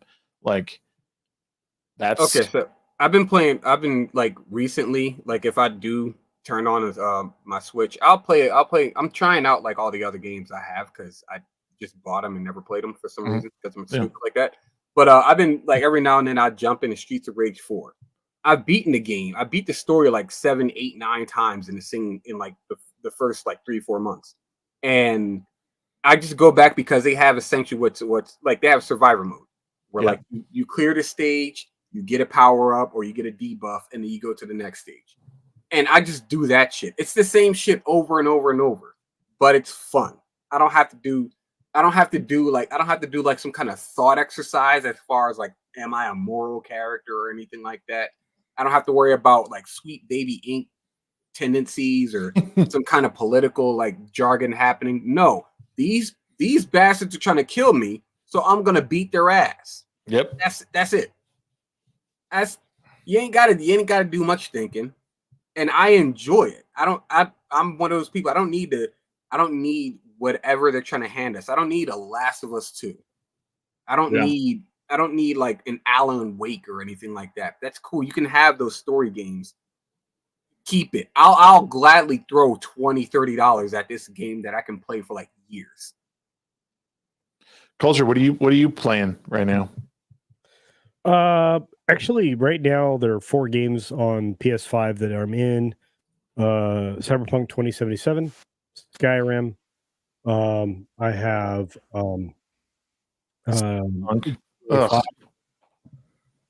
what? Such a bad game. GTA 5? No, Cyberpunk. Oh, Cyberpunk. Yeah, I don't care what you think. And then and then Fallout 4. Those are the 4 games that are there on the PC right now. I'm Culture. I play video games and that really are bad. I'm sorry. Yeah, you are. And I right now I have Civ 5 on the PC, but I could play Cyberpunk on the PC. And then you know what? I'll stream it, and we'll see how big my audience is. How about that? Ooh. I hope it's 7. great. 7. 7. There might be 7 people watching. You don't know. I don't know. I know this much. I'm past my bedtime already. And Brahma obviously came over. Brahma came over from another stream. I came over from 2 other streams. Nice. Wow, really? Yeah, we had the Yelling at Parked Cars with comics, and Nick Weiser's doing his 2K celebration, so I popped over there for a bit. Really? Everybody's celebrating recently. Nice. Oh, and by the way, for those of you who take advantage of streaming the same content from your channel on the tube, don't do that. They're going to tag you for reused content. What do you mean? So this amazing platform that a lot of us use to stream with is called StreamYard. StreamYard allows you to share the ability to stream for creators to stream to each of their audiences. A couple of the channels that I follow that have quite massive followings recently discovered that YouTube considers that reused content. despite the fact that it's coming from two different channels from two different perspectives. That's weird. So right now I notice that in the background here, there's a button I could click on to F everything up, which I won't do. But oh, damn it. Let me just advise you in the future, perhaps not do that so much. At least not when it's the little red play button. Doesn't matter if it's the green play button or anywhere else. I do what I want. Okay. And you're nowhere close to monetization, so it's fine. I'm like 60 subs away. Okay. Well, then you're really taking a risk, bro. Wait, so if you I thought YouTube was this to your audience as me as a guest. If I were to click stream this to your audience, then it goes live on my channel as well. Oh, gotcha. The exact same thing that is displayed in StreamYard right now on your channel is displayed on my channel with a separate chat that then gets combined back here in the backstage in StreamYard. Okay. Yeah, and all I'm suggesting is if you're going to do that, don't go to the red play button. Okay. I gotcha. Yeah, because the red play button calls that reused content, and one of the bigger streamers that I know and follow just got demonetized for it. Yeah. Wow. Great. But can I can untick that, right? Yeah, sure. Oh. I'm just saying if you're going to do it, send it to Green Machine or the X. Okay. Not to the red play button. Right. Okay. That makes sense. I'm speaking in code for a reason. No, I got you. I won't speak in code. So he's talking about. I love you guys. All right, Culture. Well, if you have to go to bed, if your milk is already warm and you're ready to tuck yourself in. You know what? At least I'm not Rocks. Rocks failed. It's true. He's an old man. Rocks got off early, and that's premature, in my opinion. He got his rocks off early. I'm just saying. I'm doing it as trying not to laugh, but it's fine. It's funny. No, seriously. I just really am still bouncing back from whatever this icky was. Mm-hmm. So, but I loved coming here, and since this is my first appearance, I just want to say thanks for having me. Next time he's on, it's going to be his first appearance too. Yeah, the next time I come on, it'll be my first appearance again. It'll be. It's always number one for you. You are always number one. I'm number one. Yeah, he's always the first white woman on every stream. It's actually true, but that's usually because of like somebody like Robbie or somebody. We need to reach out to Culture and get him on the show. That'd be pretty cool. You really do need to get Culture Casino on your show. Pretty cool. I will say this on my way out the door. How do you make a robot mad? I don't know. Push his buttons. Boom! Oh, what? It was that easy. It was that easy. It's a dad joke. It's supposed to be. It's supposed to be easy. It's supposed to be. And the two dads didn't get it. No, right? Anyway, I'm going to dip out. Do check out my channel if you're not already somebody that does that. By the way, if you have the right level StreamYard, you can go to past recordings now, and it will already give you your shorts. Really? Interesting. Yep. Oh, here's a question for you, Culture. Maybe is there any way to change that? So the one thing I don't like about the shorts on there is that it's in the wrong aspect ratio. Is there something I'm doing wrong with that, or is that just how they do them? I think that's just how they do it. That's weird. Okay. Yeah. They need to change that. I don't care. I'm gonna go. Anybody, I hope you guys all have an incredible day. Brahma, it was great to see you. I should probably go too because I was only here chasing culture clout and Well, I understand that. I can't get to 25K. I've been permanently stalled at 24.5. They're like YouTube's like, fudge you, dude. I'm like, stop all right. taking weeks off and stuff. Yeah, you'll get there. All right. Well, anyway, I'm trying to, and I want better for tomorrow. I'll be there. Better or not, I will still be there. So check out my channel tomorrow. I'm dropping the poo on Doctor Who, and I'm gonna get some Smash JT action going on, and I might even talk about the Acolyte, and its canon destruction. I don't know, something. 3 p.m. You can start playing Shadow of the Erd Tree. I probably won't. I know how good you are at Elden Ring. I'm going to tell you right now. Fuck From Software. right in their ear hole. Oh boy! All right. The only good game Only company good left. studio out there right now. Says the guy supporting CD Projekt Red. See ya. Bye. On that note, everybody have a great night. I really had a lot of fun. I'll be back sometime for my Yes, you first will. time. See Okay. you later. Nice. Via culture. Night, CC. Oh man, that was funny. That guy hates Elden Ring and Dark Souls. Really? Hates it. Yeah. They're Soul such good games games. in general, or just like those two? No, I mean everything from software. As far as Souls games, he can't stand them. Probably because he can't play them. I was gonna say, is it just because he like has difficulty playing them? Because that could be. No, he just thinks they're unfair, I think is what he called them. Or poorly made and badly controlled, even though they're the tightest controls of almost any game. That's what I was about to say. Is like there's a specific style in how they design their games. Like yeah, you're pressing your buttons with precision. You have to. No, yeah, it's all timing. That's like with Tekken as well. Tekken, they have that baked in. I'm forgetting what it's called off the top of my head, but basically it's like baked in latency. And it's all precision button precision button pressing again. Stop talking trash if I'm just saying what your opinion has been on multiple streams. You hate From Software games. It's like culture has facial hair. How dare you? You son of a bitch. Oh man. My cat hair is everywhere. Make it stop. I can't wait till tomorrow afternoon. I'm so excited. I showed back up specifically to flip you up. Go to Ladies bed, and old gentlemen, man. we got him. That's funny. Oh man. I'm actually like these recent video game announcements. I have a little bit more of interest in what's going on in video games, in comparison to like the last few years.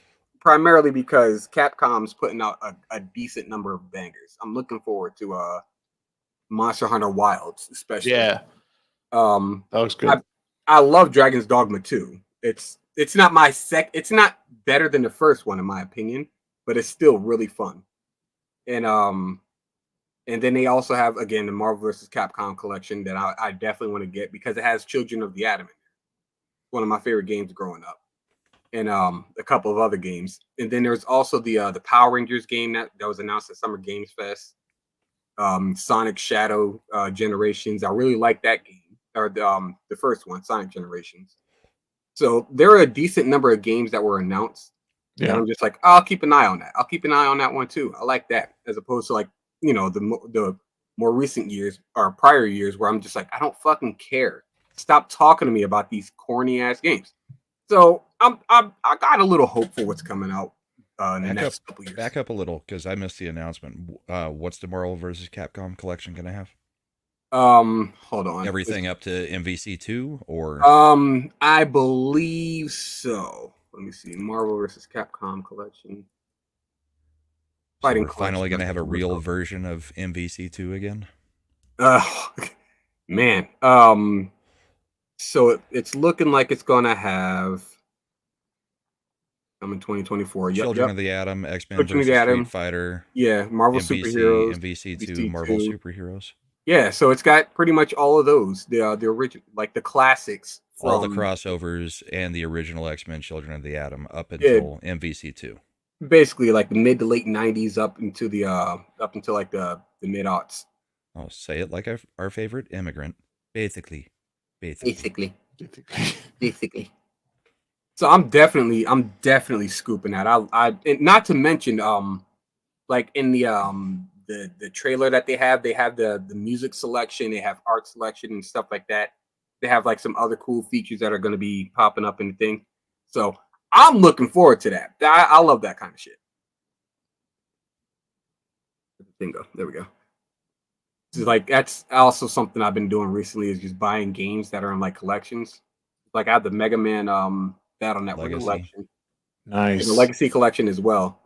It's like I've you got get the the Legacy. Yeah.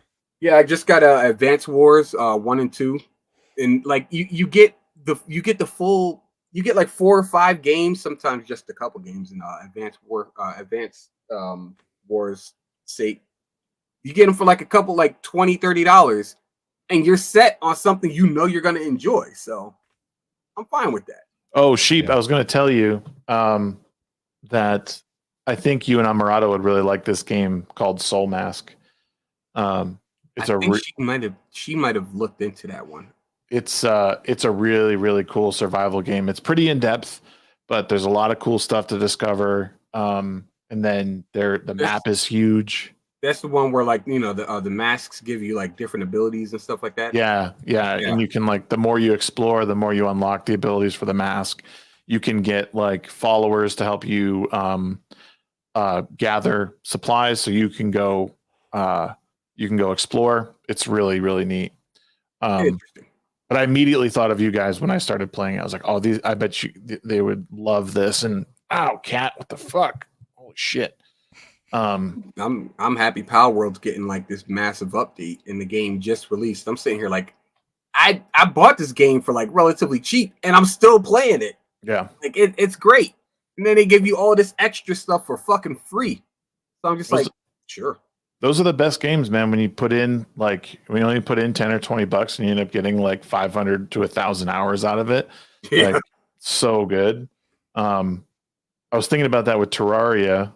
And then I just got, I didn't just get it. I've had Deep Rock Galactic, but I started playing that with a couple people. And that's been so much fun. Like, Cat, I love you, but you got to go. Sorry. Yes. Throw it. Shit. I'm super happy that you invited me back to play Diablo 4 and then immediately started playing other games. No, I'm going to. Oh my God. I'm not even engaged with that. Uninstall it then. Uninstall.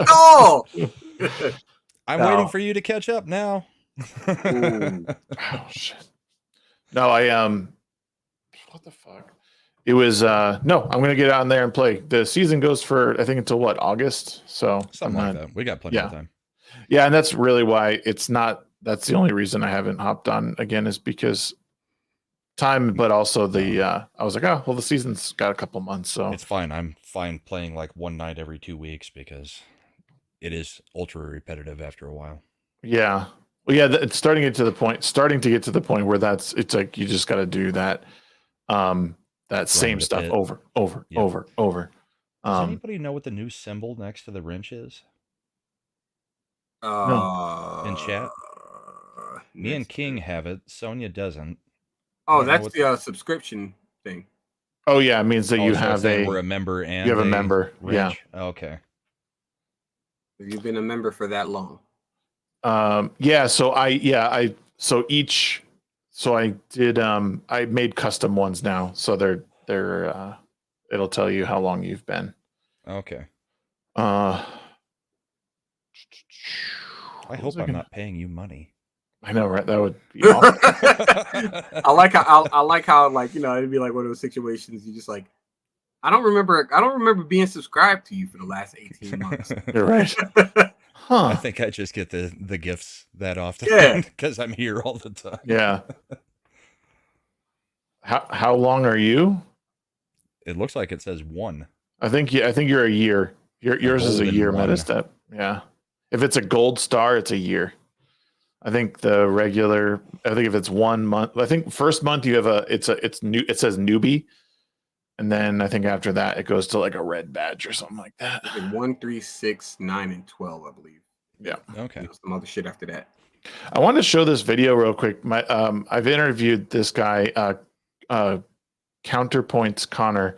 He's a big 40K fan, and he made a bolter and then made this video to go with it, and it's pretty badass. So I just wanted to show you guys. I haven't hear that. I don't know if there's any music or whatever, but I wanted to. There must be.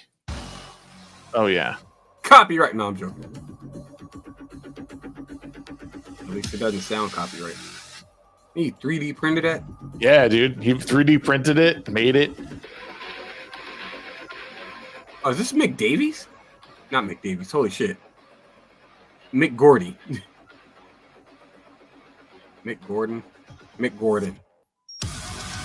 Yep, Mick Gordon. Copyrighted. Thank you. That's from Doom. Oh yeah. Mick Davies is definitely the guy from the Rippaverse. Yeah. Mick Gordon's the guy that does the music for Doom and Killer Instinct and stuff. This is why I love where we are and hate where we are as far as like technology goes. It's like we have the technology to build our own machines. Then the government comes and says, nope, we're going to take that and we're going to throw you in jail, you motherfucker. Yeah. Yeah, the dude up in New York. Yeah, that shit pissed me all the way off because he did all of that. He basically did everything above board. It's a victimless crime. And never just even like, you know fired what? any of them. Right. And they're just like, you know what? Fuck you. We're just going to throw you in. We're going to throw you in for 20 years or something like that? Holy shit, really? I can't remember how long it is, but any judge who tells the defense the Second Amendment does not belong in my court should automatically be disbarred. Yeah, absolutely.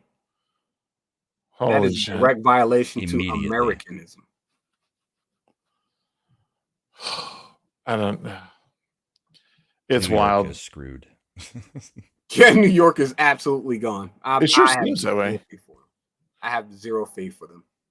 Mozamboni for $2 again says casual Brahma equals LOL. Nice meeting you in Dallas. Cheers. Nice meeting you too. I did 2 hours in the jacket. It's hot. Yeah. I got done with my main show. Now I'm just kind of popping around, hanging out. Casual. I'm cooling down. How was the meetup? Was it as chaotic as Twitter made it seem?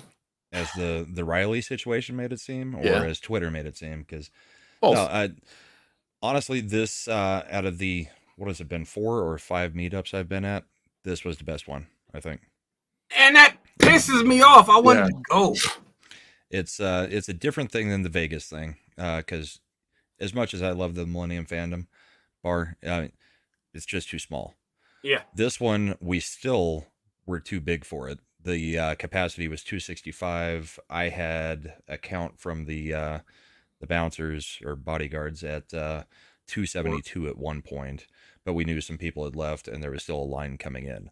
Wow. So the fire department did show up, but we had the numbers to kind of prove that we were fine. Yeah.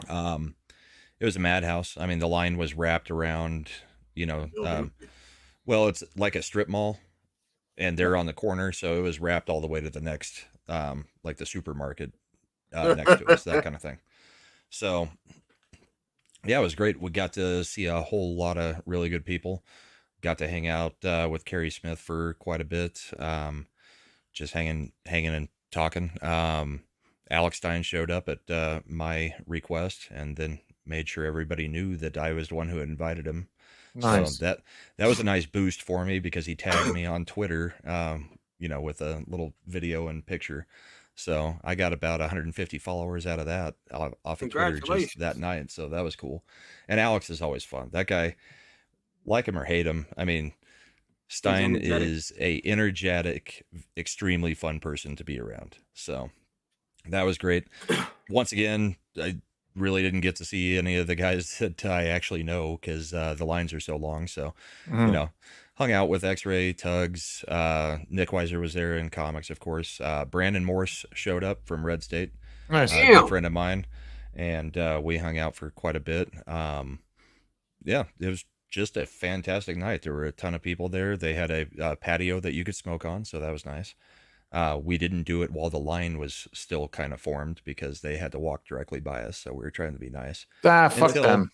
Until everybody else started smoking, and then it was like, okay, screw it. If everybody's smoking out on the patio, I'm going to go out there too. Because, and of course, Mad came and stayed with me at the parents' place, so got to meet Mad in person for the first time, which was a riot. We stayed up till like 4:00 each night talking about just everything. We should have had cameras going because we went over everything.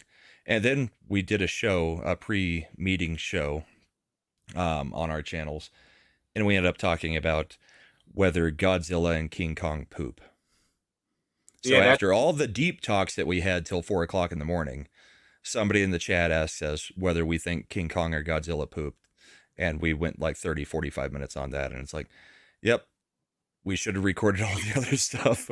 Y'all are better than me because I'd have looked at that logic and be like, of course they do, but that's not what everybody watches the movies for. No. King Kong obviously does because he's a primate. Yeah. We know how primates work. Yeah. Godzilla, I am theorizing, he converts his waste into the atomic breath. And that's how he exudes some of his waste. He's just been pissing on people this whole time. He stores it until he needs it, and then he converts it into the atomic energy, just like a battery, and it's the atomic breath. I don't think he leaves. I don't think he leaves steamers. Is that the Godzilla 2012 movie who's just pissing down somebody's throat? Yeah. I mean, neither of them have a dick, so it would make sense that nothing on screen, at least. Thank goodness. We've seen them full-bodied on screen. King Kong's got a micro dick if he's got a dick. And here we are talking about fantasy creatures' dicks. Welcome to the Midweek Hump. To get on a conversation about this. Yeah. But no, the meetup was fantastic. It really was, I think, my favorite so far. Nice. It's funny because like the meetups that I'm not at happen to be the best ones. I think that's a telltale sign that I should just stay in Montana for the rest. Well, I didn't want to say that, but yes. No, I know. Make it the best for me. That's my perspective. My personal perspective is if Sheep City's not there, you're gonna have an absolute fucking blast. Yeah. That's not true. And there was a waitress that had to have made stripper money that night because she was hot and had them hanging out, and they were fantastic. So we were all theorizing that she definitely was making stripper money that night because she was just slinging drinks, but she had 37 pieces of flair on. Yeah, and there were 300 to 400 people that were buying drinks, and she was the main waitress, so it worked out well for her, I'm sure. But that was I don't think I would have been able to indulge, even if I wanted to, primarily because I'd be like, all right, let's just sell some shit. Let's get rid of all this stuff because I don't want to bring it back to the warehouse. I'm sitting there talking with Gary and Melissa at the end of it.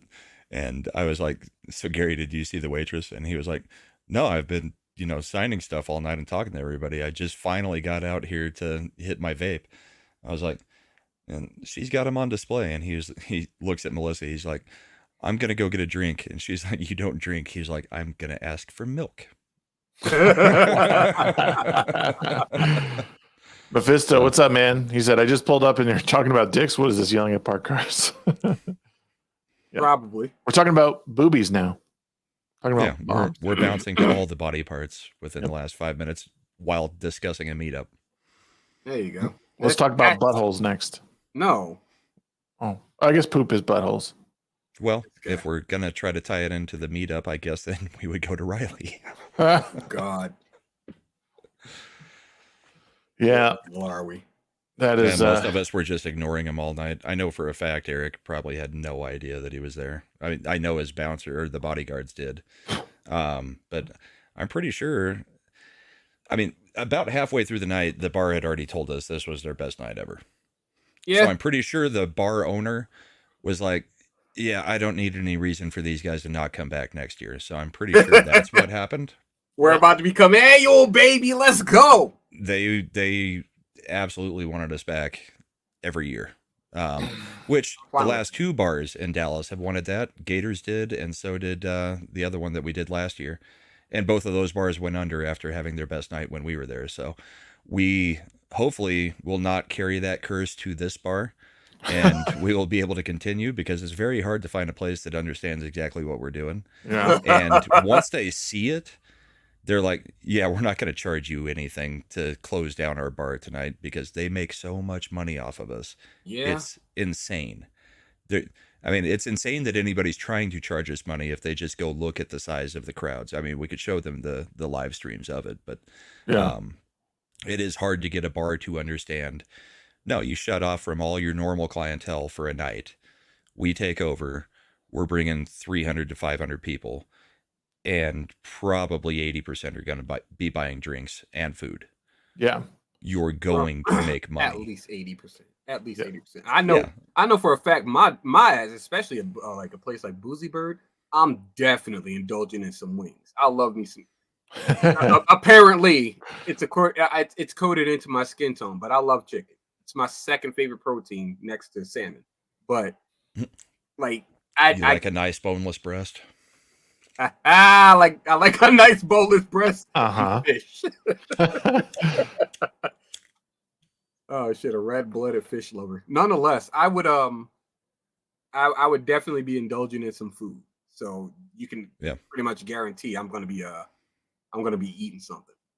Well, it's honestly better for them to sell liquor to 300 people because the margin on it is so much better for them than the food usually. Absolutely. They're charging me.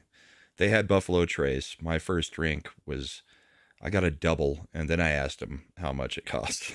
So it was $10 a pour, so $20 for a double.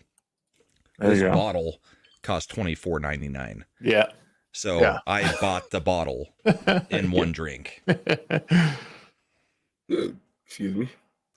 So the margin's ridiculous on alcohol, especially hard liquor. Oh, for sure. I mean, that's like if you could sell liquor, you do, because it's where you're going to make money. But well, Mephisto, we miss you, man. If you can join, let us know. Yeah, he can't. He said he can't. Bummer. He cannot.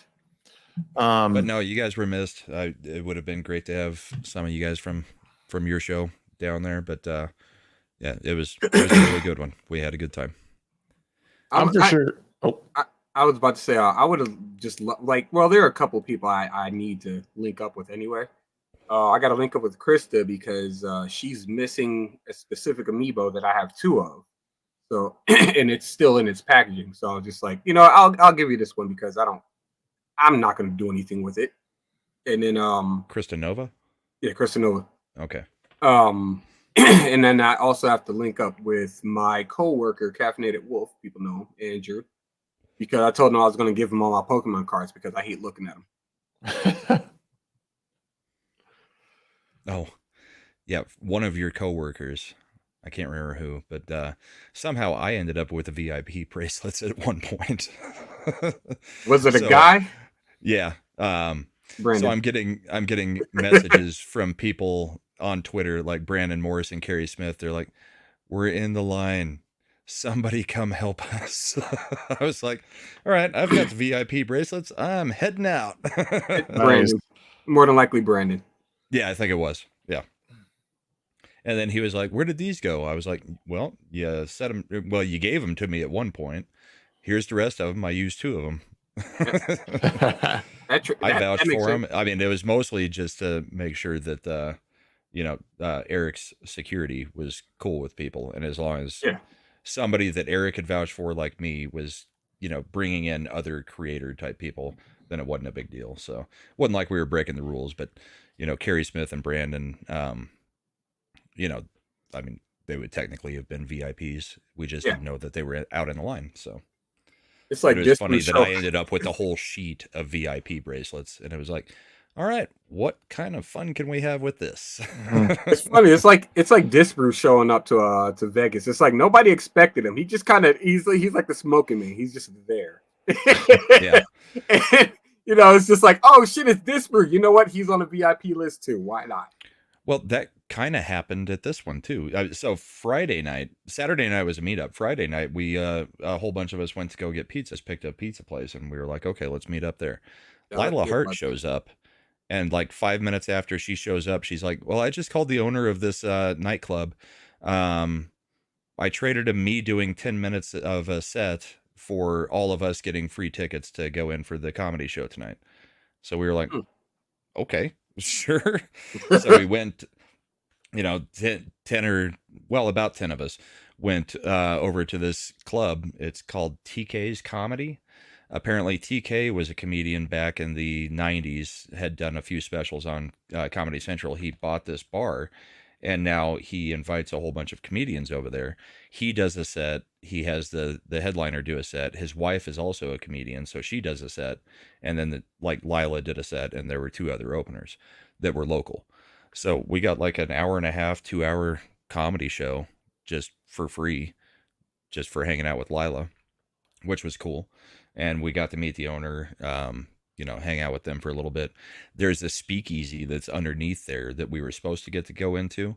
Unfortunately, they had a private event going on that night, so we couldn't go down into the speakeasy and hang out. But that's usually what happens with the VIPs if Lila invites you or whoever. So that was kind of cool, getting to go do that and see Lila perform, because I hadn't seen her do her act yet. TK Kirkland. That's what that's the comedian. I know that guy. Yeah. And then, it's TK Kirkland. Okay. Yeah, then we popped across the street because TK's prices were way too high for alcohol. So we popped across the street to a bar. I mean, I got an old fashioned during the show. It ended up with tip being $33. God damn! For an old fashioned that the ice cube was one of the, gigantic blocks of ice. Okay. So the liquor had to have been more than what this was. Or it had to have been less than what this was, with the ice taking up that much space. Yeah. It was like 2 sips and it was gone. And it was like, yeah, I can't drink here the rest of the evening at $33 a pop. That's insane. I'll spend $400 and just get a buzz. Yeah. It's probably $10 water the too. Street to like a college bar type thing. Yeah. And there's a whole bunch of college age kids there, and then a whole bunch of us old guys walk in and take over. So that's funny. You just go drink a Bud Light. It's less expensive and more less expensive and a little less disappointing. We're not drinking Bud Light either way. I went with Dos Equis. Dos Equis, yes. Yes. Mephisto, have a good night, man. Later, bro. Yep. Night. What? Hold on. I just saw this popping up. I'm definitely going to the next one, though, obviously. Like San this Antonio? one. Or the next Dallas? The next Dallas one. I'm going to be in Denver, but I'll be there with you. Actually, nice. I'm just coming up to see you guys. Sweet. I don't go to the cons. I just like to go hang out with you guys. I'm fine with that. But the next Dallas one, I'm definitely going. This one was just kind of it was like really last minute notice for a lot of people.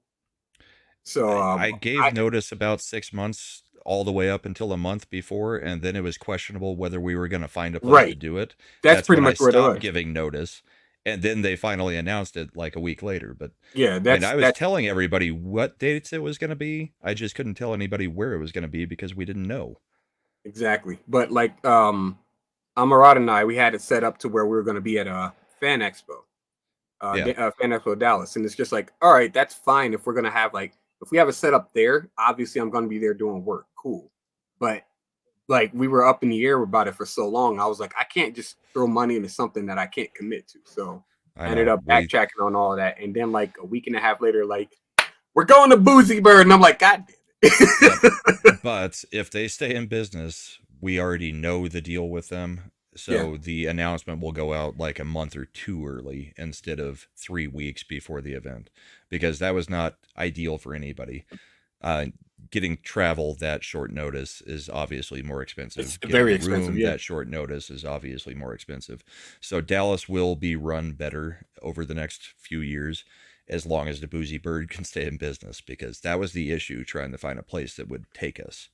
Oh yeah. Not because they had a problem with us, but because they wanted to charge us so much to close down the bar for a night. And Boozy Bird finally was like, no, we'll do it. So, I mean, that's the, who has to pay for that is the question typically with these things. And until they see it firsthand, they want you to pay like $12,000 to close down a bar for a night, that kind of thing. And, Dick's division doesn't have that. Eric does, but I don't think Eric's putting out that kind of money for that kind of thing. F&T would obviously much rather work out a deal with the bar. So, I mean, it's one of those things. Next year, we should be able to announce it much, much earlier, as long as the bar doesn't close down like the last two. Not to interrupt this awesome conversation, but I need to show you this if you haven't already seen it. I just previewed it Steinberg. real quick. Yeah, so it's the star of The Acolyte. Yeah, what's her name? Come at me, fight me with all your strength. Yeah, weird hand jutsu girl. I haven't heard this, so it'll be my first time hearing it. But what I saw was about as cringe as it possibly could get. So you're gonna put the cringe on us? What the fuck, bro? Sure am. Friends.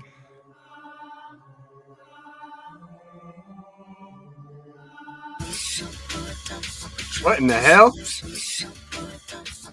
They just break. She just breaks into like hot locking.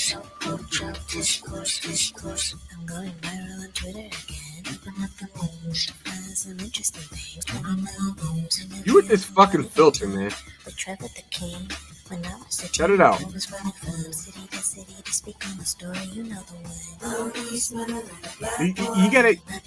You gotta wonder how self-unaware this your big brain Shags. That's funny, like Megamind.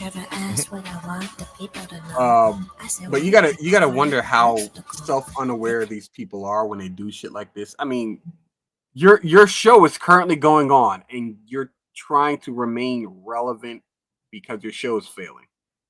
Yeah.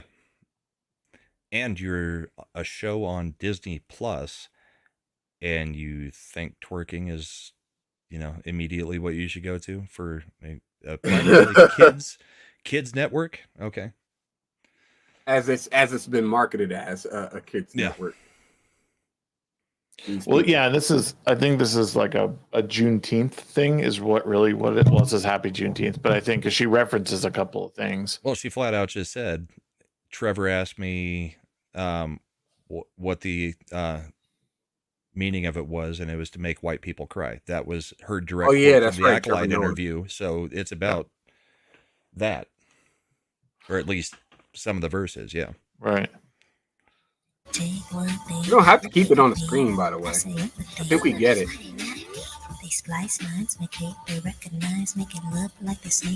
And then this stream gets hit for copyright because she's like, "Oh, I'll making money off of that." Yeah. What a freeze I can frame. promise you, next month is going to be absolutely hilarious. So this whole month we're getting called racist as usual, because we didn't like the Acolyte, right? Even though it's an objectively bad show. Next month, Angel Studios and Daily Wire are bringing a movie called Sound of Hope to the theaters, the first Daily Wire theatrical release in conjunction with Angel Studios. And the whole story is about a town that adopts like 77, it's either 72 or 77 black kids that are the ones that nobody wanted, like the troubled kids. And it looks fantastic. And I think we're all going to review it. And as long as they did a good job on the movie, we're going to review it in a very good light. So all of us racists are going to be the ones saying that this movie from Angel Studios was fantastic again, just like Sound of Freedom. While they're going to be saying, well, the movie sucks because it's Angel Studios. I mean, they'll find a way to destroy it. And they'll say that we're basically using this movie as a shield for our racism because it's like saying that you have a black friend. Well, we've got a black movie. I guarantee that's the discourse that we're going to see next month.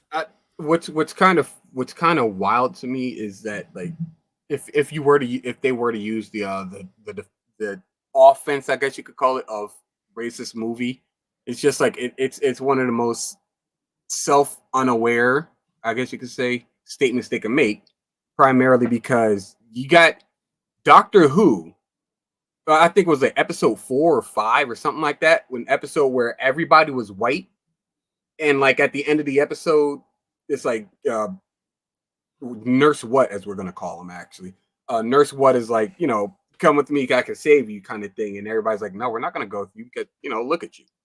Essentially insinuating because he's black, they're not gonna be saved. They're instead gonna walk off into like whatever fucking unknown and make their own like path or whatever. And it's just like, bro, that's some of the most racist shit of all time. What are we doing here? Yep. It's hard to keep up with all this bullshit sometimes. I just like, I don't know. That's why I watch everybody else's content. Right. You can see their plays weeks and months before. Yeah. And it really doesn't matter whether the show is good or bad in their eyes. We've already got the cards we're going to play. Mm-hmm. They're going to say whatever they're going to say, and we're going to call them whatever we've already got designated to call them because of what we did with the DEI hiring. DIE hiring. It's funny because I didn't watch the new I hadn't watched the new Little Mermaid movie. Right. I don't think the people who made it watched it either. Yeah. Well, my son was like, "Oh, I want to put on the real Little Mermaid," so we're like ready to put the cartoon on. He's like, "No, I want that one," and I was like, "Oh, okay, whatever." The one where she turns into sea foam? Oh no, that's the book. Never mind. Son, we failed you. Yeah. Well, I just thought, okay, whatever. Like I'll sit and watch it. Like who cares? And even my wife, like she was like, "Can we turn this off?" we got like 20 minutes in, and it was so bad. I mean, just the animation looked really poor. Like I know it's for kids, but like there was nothing redeeming about it. They were just reusing like nearly the same script, but with like everything looked worse. So I was like, just put the original one on. And like even my son was like, "Yeah, can we watch the cartoon one?" I'm like, yes, we can. Because like even he realized like this is awful, like so bad. So I can't believe these things are making it past like test audiences at this point. What They're test not audience? making it past them. Everybody's saying it looks like crap, and they're saying, okay, well, we're putting it out anyway. And if you criticize it, you're the problem. Mm-hmm. See, I would have taken a theatrical release of Little Shop of Horrors with the original bad ending that they had, where Audrey 2 ends up killing Seymour and Audrey, and then just take over the planet. I'd appreciate that. It was a very gruesome ending, but I mean, at least I know I'm going to enjoy the ride. Yeah. Yeah. Yo, what's up, Professor Savage Dad? What's going on, man?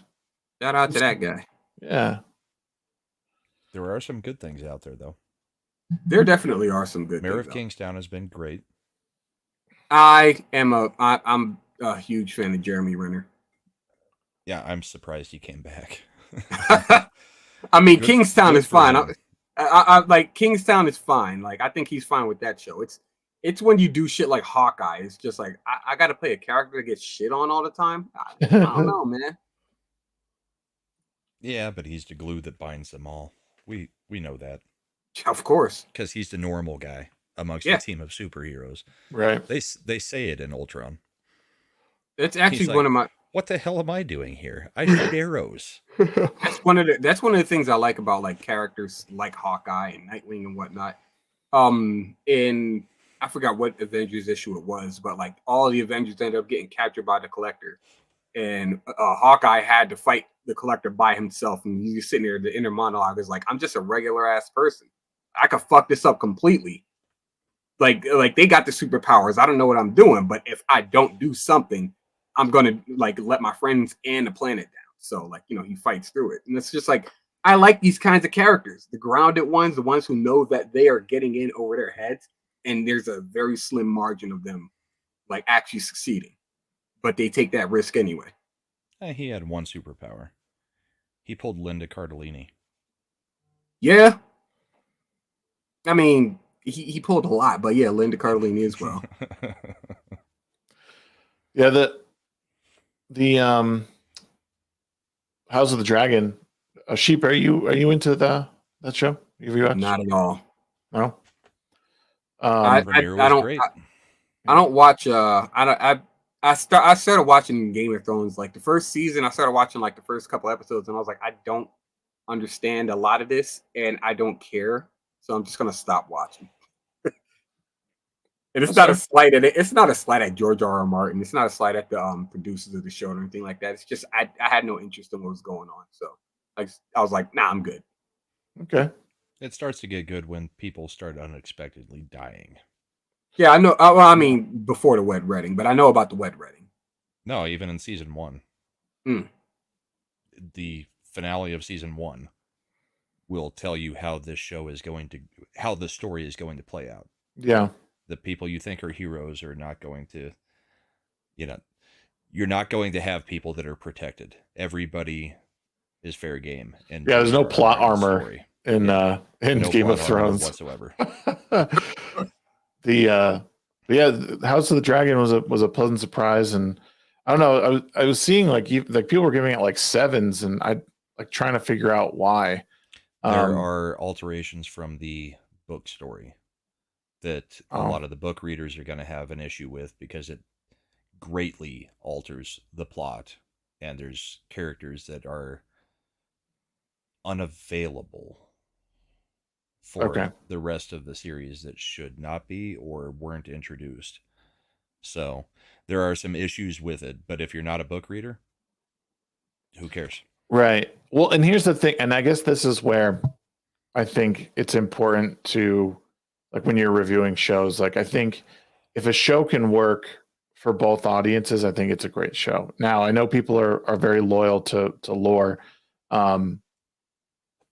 But I guess if it works in the grand scheme of things, like in the story that's being told, because I know that there was changes made even to the first season. So I don't know, like and then even beyond that, I think the healthiest part of the conversation is, what does this show do right? I mean, there's definitely, you can levy criticisms on, how they translate from the book, but from a writing standpoint, characters. Right. Yeah. Like how it develops characters, the writing, the acting, like Emma Darcy, whatever you want to think about her lifestyle and her identity or whatever, she's an amazing actress. I think how she portrays that character, I think emotionally, like she is so in tune with her character.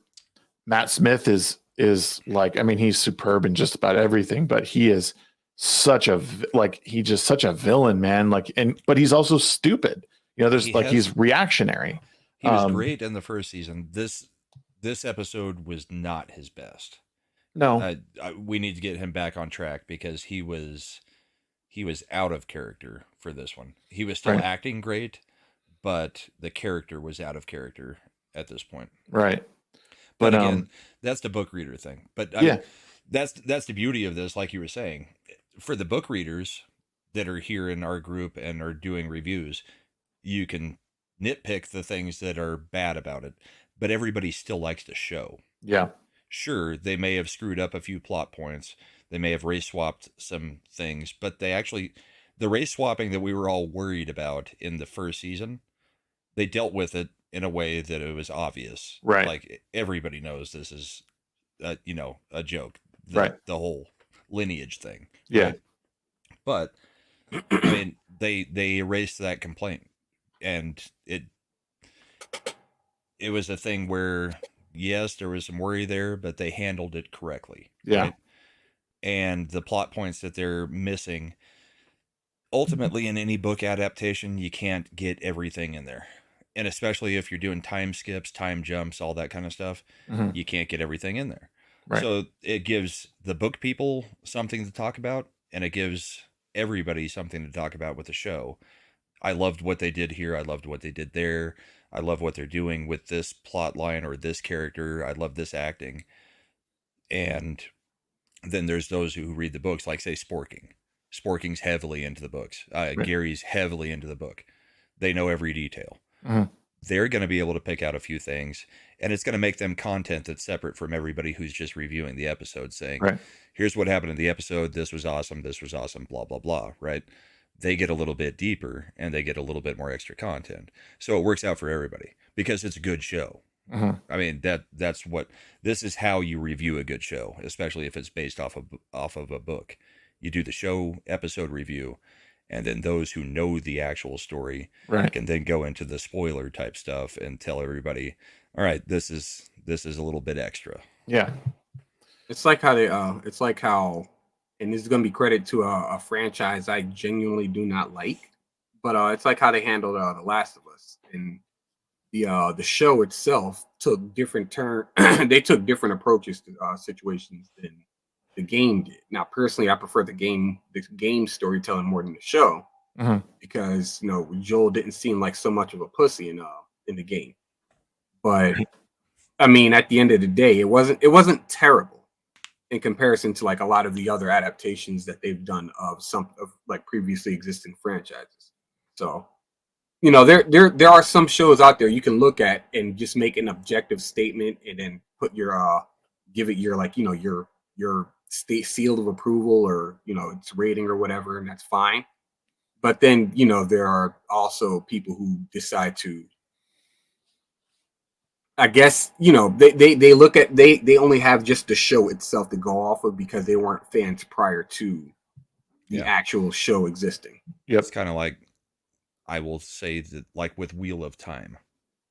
Oh God, that the show. book readers are absolutely right. It's a horrible, horrible adaptation. You I can't don't- really fault people who haven't read the books and who might like it, but it is still so poorly written and poorly done that there's no reason they should like it. That's where our argument is with them.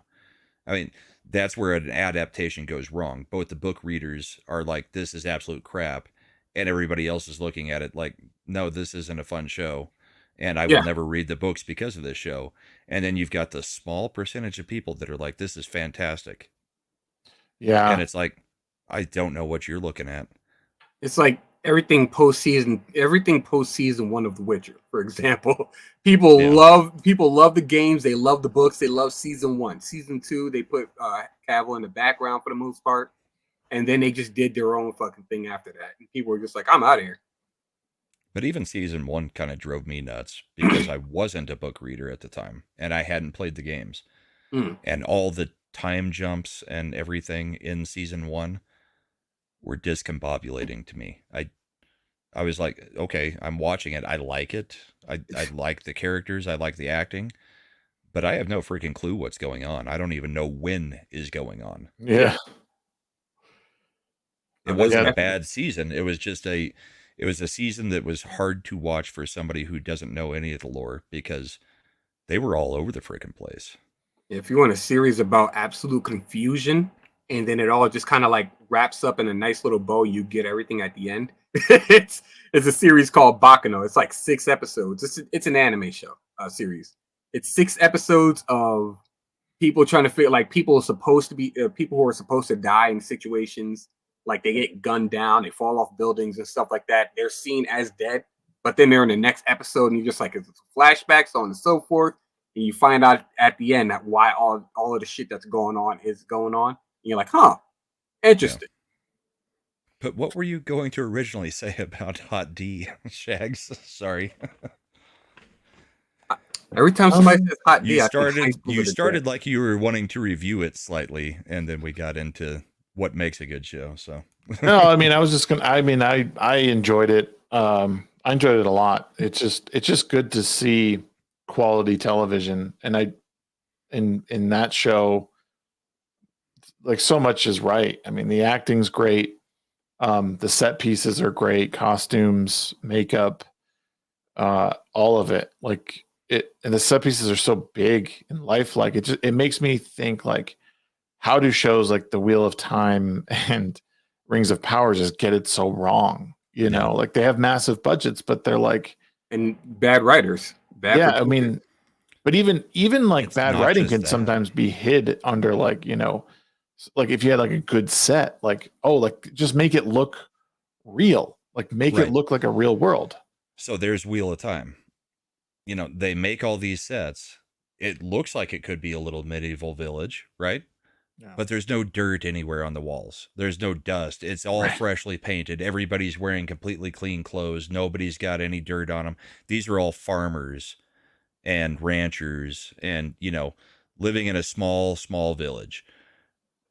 I mean, how is there no dirt?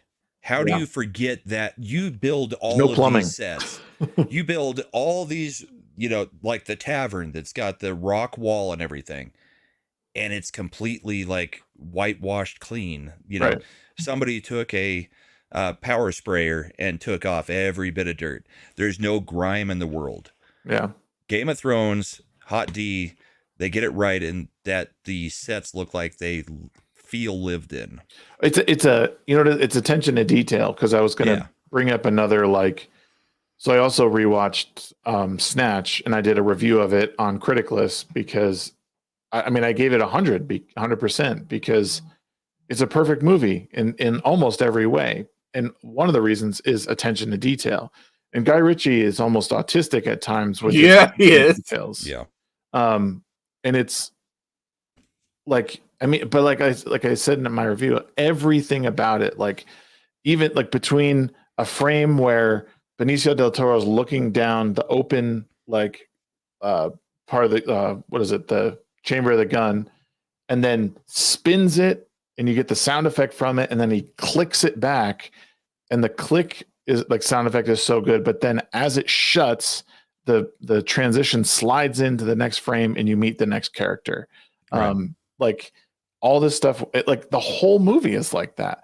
And it's stuff like that where people, even if they don't necessarily pick up on it specifically, it's like they're being pulled through this whole movie through these little things. And like in that show, like the makeup is on, the lighting is on, the characters are on, like all of it. And and different characters have their different kinds of transitions, right? Yeah.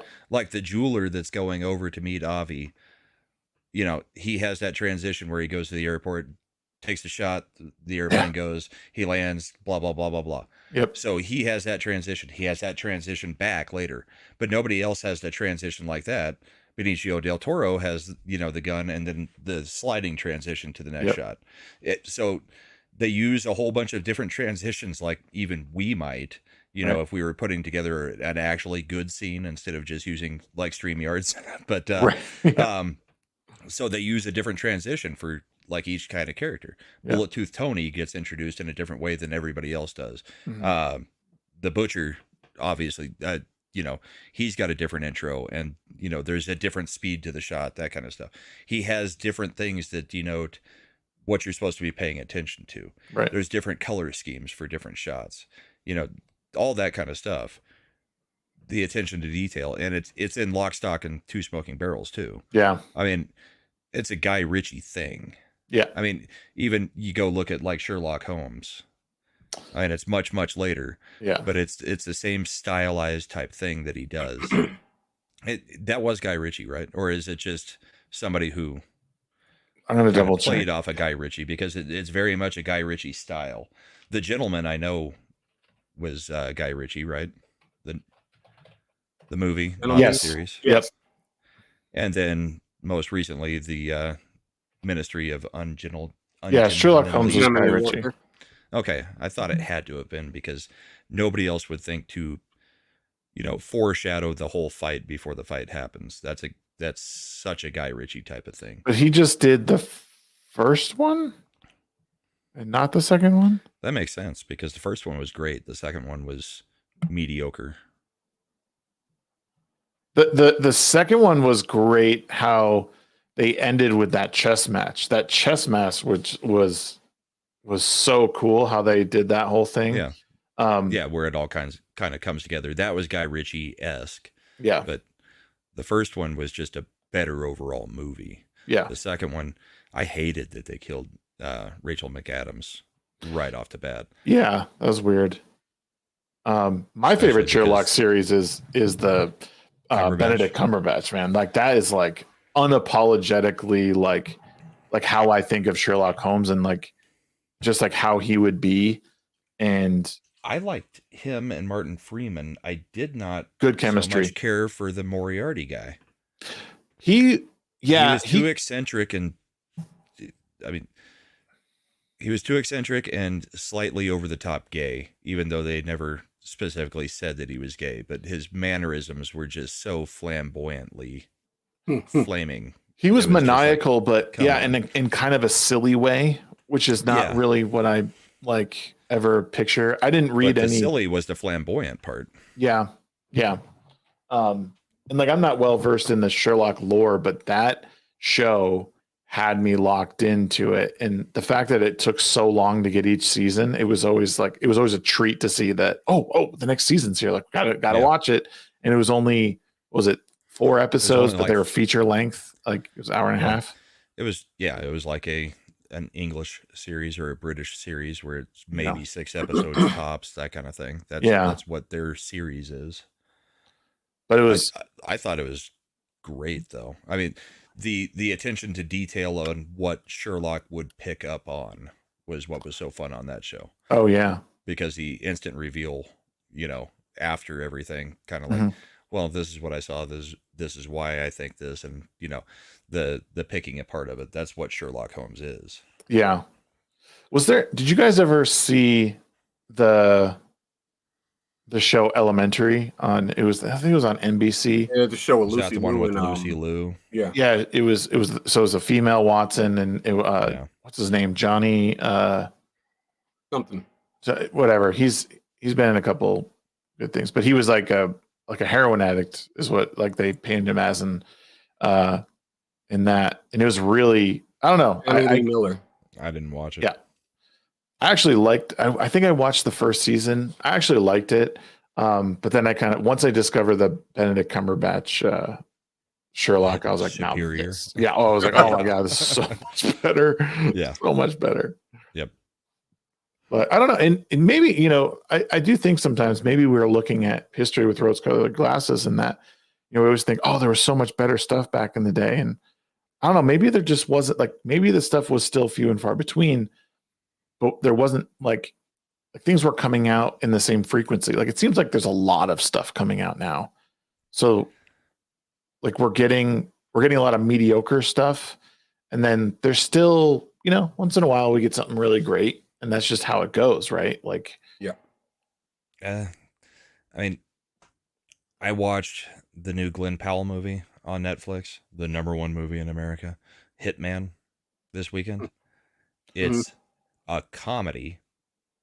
There's not a joke in the movie. Oh, is that the one where the teacher is like, he's like moonlighting as highlights as a fake hitman undercover? Yeah. Okay. Yeah. It's was it written by supposed to be a comedy. There's nothing funny in it, like not even a smirk. I mean, they call it a comedy, but they are too scared to do anything that is an actual comedy at this point. So all it is they put him in awkward situations and call that comedy. He starts dating this chick that he should have put away, but actually talked her out of, having her husband killed. And it was just the dumbest movie I have ever seen, I think. I mean, there are movies that are horribly written that they know they're horribly written. And, it's so bad that it's good. This one, they think they're being smart. And it is, the plot is so stupid, and it's supposedly based partially on a true story. It's like, no, there's nobody in their right mind who would believe any of this took place at any point. You want to know? The part that is based on a real story had to have been the sliver that a teacher was an undercover fake hitman that did sting operations. That had to have been the only part that could possibly be true, because the rest of it was so stupid.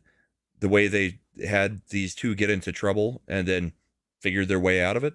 And it was like, no, there's no way you would ever get away with any of this. I mean, not a chance in hell. Yeah. And the fact that you're asking me to buy that is insulting. Yeah. You want to talk about you want to know how to write a series or a comedy about basically like just mundane shit happening? Talk to Larry King. Or Larry David, excuse me. Talk to Larry David. Larry David. Yeah. Look no further than Seinfeld. Look at the Toast of London. There are plenty of examples out there. Hell, The Office, where shit, like, there are shows, even my favorite, It's Always Sunny in Philadelphia. Like, they just get into shit, and it's stuff that just makes no fucking sense. It's funny, and it's never mentioned again because, it's right, obviously because it's unrealistic. It's unrealistic, but it's also shit that, like, you can see some shit like that happening in like, in a day-to-day. It's Sunny, the boat episode, there's expectations if you take somebody out on a boat. Right. Yeah, that's probably a conversation that's been had. Absolutely. But it's not a conversation that normal people typically have, right? It's one of those where, yeah, I could definitely see some of my buddies, like from college, or, even some buddies now who, just live, a crazy lifestyle. I could definitely see them doing that. But people in the normal world, probably not. So, yeah, it's the absurdity of the setting and the jokes, but you can't make it have a continuity to it, because you could never keep anything straight with how many different crazy things they're doing. Yeah, it's just wild shit happens. And at the same, it's just, It's like taking one of the most mundane situations in any part of the timeline and just magnifying it, just like putting it under a microscope rather, and then that's what you just turn that into something humorous, just somehow, not necessarily somehow. There's obviously a formula to it, but like there's so many examples out there, and people like these people don't just pick up on that. Like I'm forgetting what's the shit, the Fleabag, whatever the fuck that shit was called, the one with what's her face. Yeah, never watched it. I went out of my way to watch like 2 episodes, and it was some of the most garbage shit. Like you'd imagine Hannah Gadsby was part of the writing team. It was just not. It was devoid of funny. It actually made me want to like Minecraft, and it's so bad. It's pretty much me, or better yet, it's like Velma. This Velma is painfully unfunny. I feel bad that we're not letting Shags host. We're just talking to each other. Well, I mean, for the longest time, you and Shags are talking, and then we were like, "All right, get the fuck out of here, host," and host at the same time. And now he's gone. I know, loser. I know.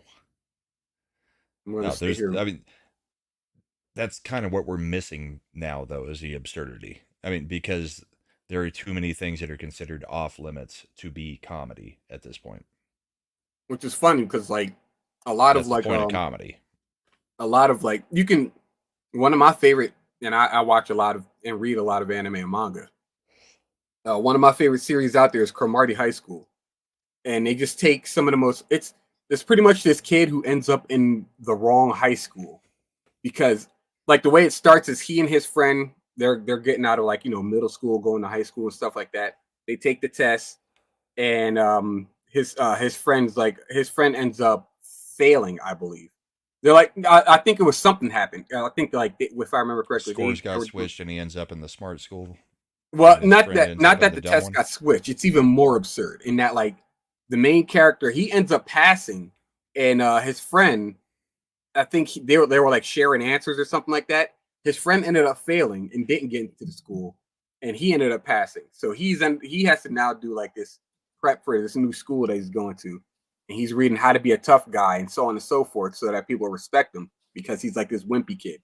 So he goes through this whole process of like bleaching his hair blonde and putting on more intimidating faces and stuff like that.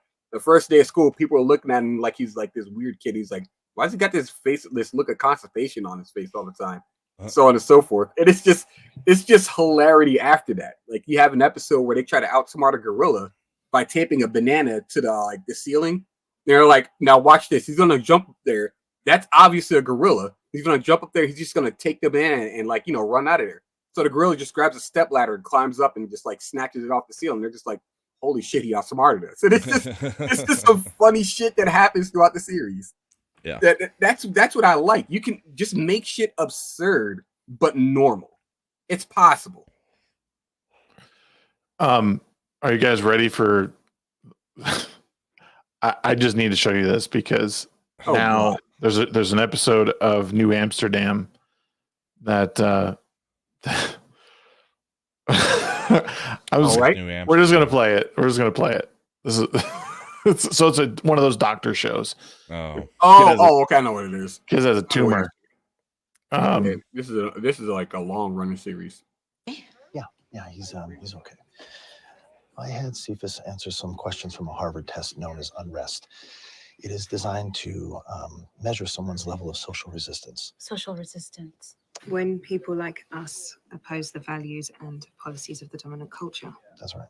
And what is that? People like us who... Wow, dude. Black and Mexican, or I think so. Yeah, they're minorities. Okay. Yep. Yeah, black and Mexican. Meanwhile, she's speaking in a British accent. I'm sitting here like, what are we doing here? Get ready, chat. Hold on to your butts. Hold on to your butt. He feels threatened on a daily basis. Like everything he's earned can just be taken away. He's disenfranchised. But because his life is seemingly free from all this, because he can't name it, he's internalizing it. Can't name it? He got a tumor from being I think your son's tumor was caused by racism. That's comedy. That right there is comedy. That's funny as hell. Somebody, this isn't a comedy show. Someone unironically wrote this and thought, oh my God. New And it's gonna Amsterdam win an Emmy. New Amsterdam is complete drama. Like, I watched enough episodes of it myself, and holy shit, that's probably one of the funniest things I've seen from one of these shows in a long time. Dude. Oh, how embarrassing. Bro grew a tumor because he's racist. He's internalizing his emotions, and it turned into a tumor. He's within 2 weeks, he will be dead unless he gets reparations. Oh, I'm dying. Oh God. Sheep don't die in this. I'm trying not to. I don't even feel I can continue to be his doctor as a colonizer. Yeah, right. Oh my God. Yeah. Sorry, no man. fucking way. Bro, it's about as like it's real. It was made. It aired on TV. That's weird. I don't see the beast in the chat. He's there, right there. I know, but I'm not. Are you looking at the Midweek Hump channel or the Shagsworth? Oh yeah, I'm on Shag's channel. Oh, it's not a tumor. My bad. It's not. Was the tumor a microaggression? It's microaggressing his body, I guess. Mm-hmm. That's hilarious. Yeah, it's. I don't know, man. I just White don't know. people are now colonizing his body. It's funny because that's a show. Like, the only reason I've watched a number of episodes is because Amarada and Amarada's mother have seen a good bit of the show, so I know it from watching it with them. But I had like the dude, the beard dude. He's a psychologist. Like, he's a like patient psychologist, some shit like that. Yeah. Nonetheless, he's very soft. We'll put it that way. He's very soft. Oh my God. Great show, I think, or whatever. Well, like, I think those medical shows are cool and all, but it's like those, like, luckily, I don't know. It's not one of those common things, but like when they do stuff like that, I'm just like, what? No. No, I like my medical shows like Scrubs, where there may be a medical Scrubs thing, is great. but it's funny. Or Yeah. House, where there's a medical thing, Yes. plus there's the soap opera kind of side stuff. I don't like Grey's Anatomy or whatever the hell this was, or the one with the autistic guy from the Good Doctor. The Good Doctor, where we're not going to have any actual medicine type stuff. We're just going to have the drama of the hospital. I'm same thing with the firefighter shows, the cop shows, all these dramatizations of stuff like cops, firefighters, medical personnel. I hate all of it. I mean, there's a way to do it where it's not just a soap opera in primetime, because House was great, but they also had an underlying case that actually was interesting. Right. Scrubs was funny. Scrubs ER was even good in the beginning. It got a little bit crazy towards the end with all the relationship crap. It's kind of where the soap opera, medical thing started. But I love watching a guy get his arm chopped off with a helicopter that everybody hated. And then I love that 3 seasons later, the helicopter falls on him and kills him. That was funny. That's pretty funny. But that was before we knew to be on guard for all the soap opera crap. Well, because they slowly slid it into ER. After that, it was like, no, this is what we're doing now. Whatever her name is, the chick who did Grey's Anatomy, Shonda Rhimes or whatever her name is, the showrunner. That's all she does is a whole bunch of soap opera disguised as hospital, firefighters, cops. Grey's Anatomy in the beginning was was like, I mean, it's a show for women. Like it's a soap opera basically. So I mean, it was good in the beginning, but then it just like it's still running. It's like 27 motherfucking Yeah, and they seasons. don't have an original character on it, including Gray.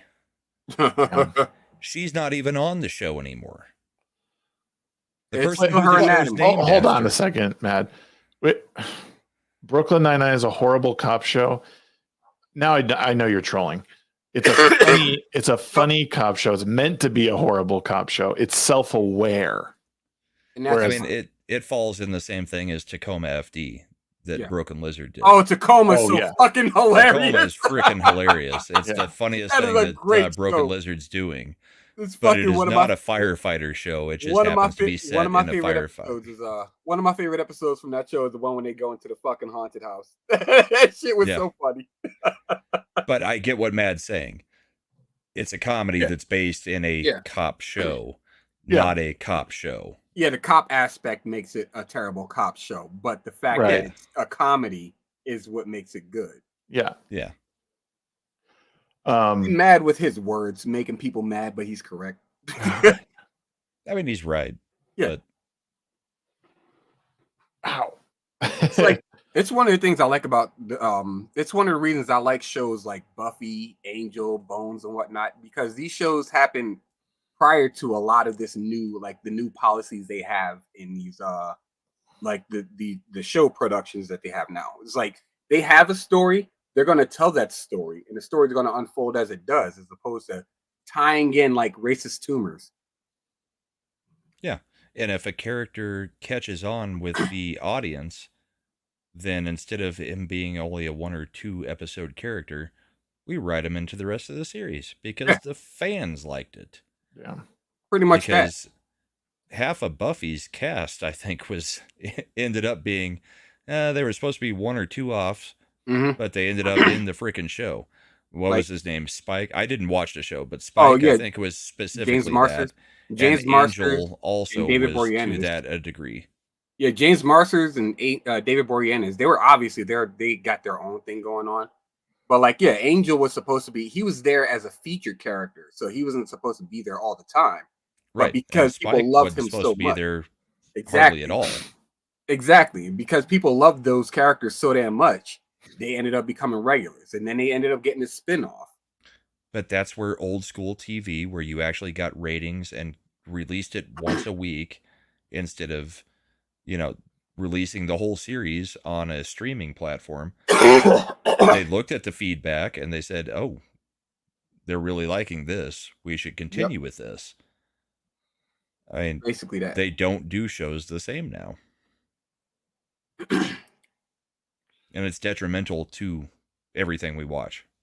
This is true. It's one of the reasons why you don't get shows that last like 8, 9, 10 seasons anymore. Yeah, because they may have already killed off the fan favorite.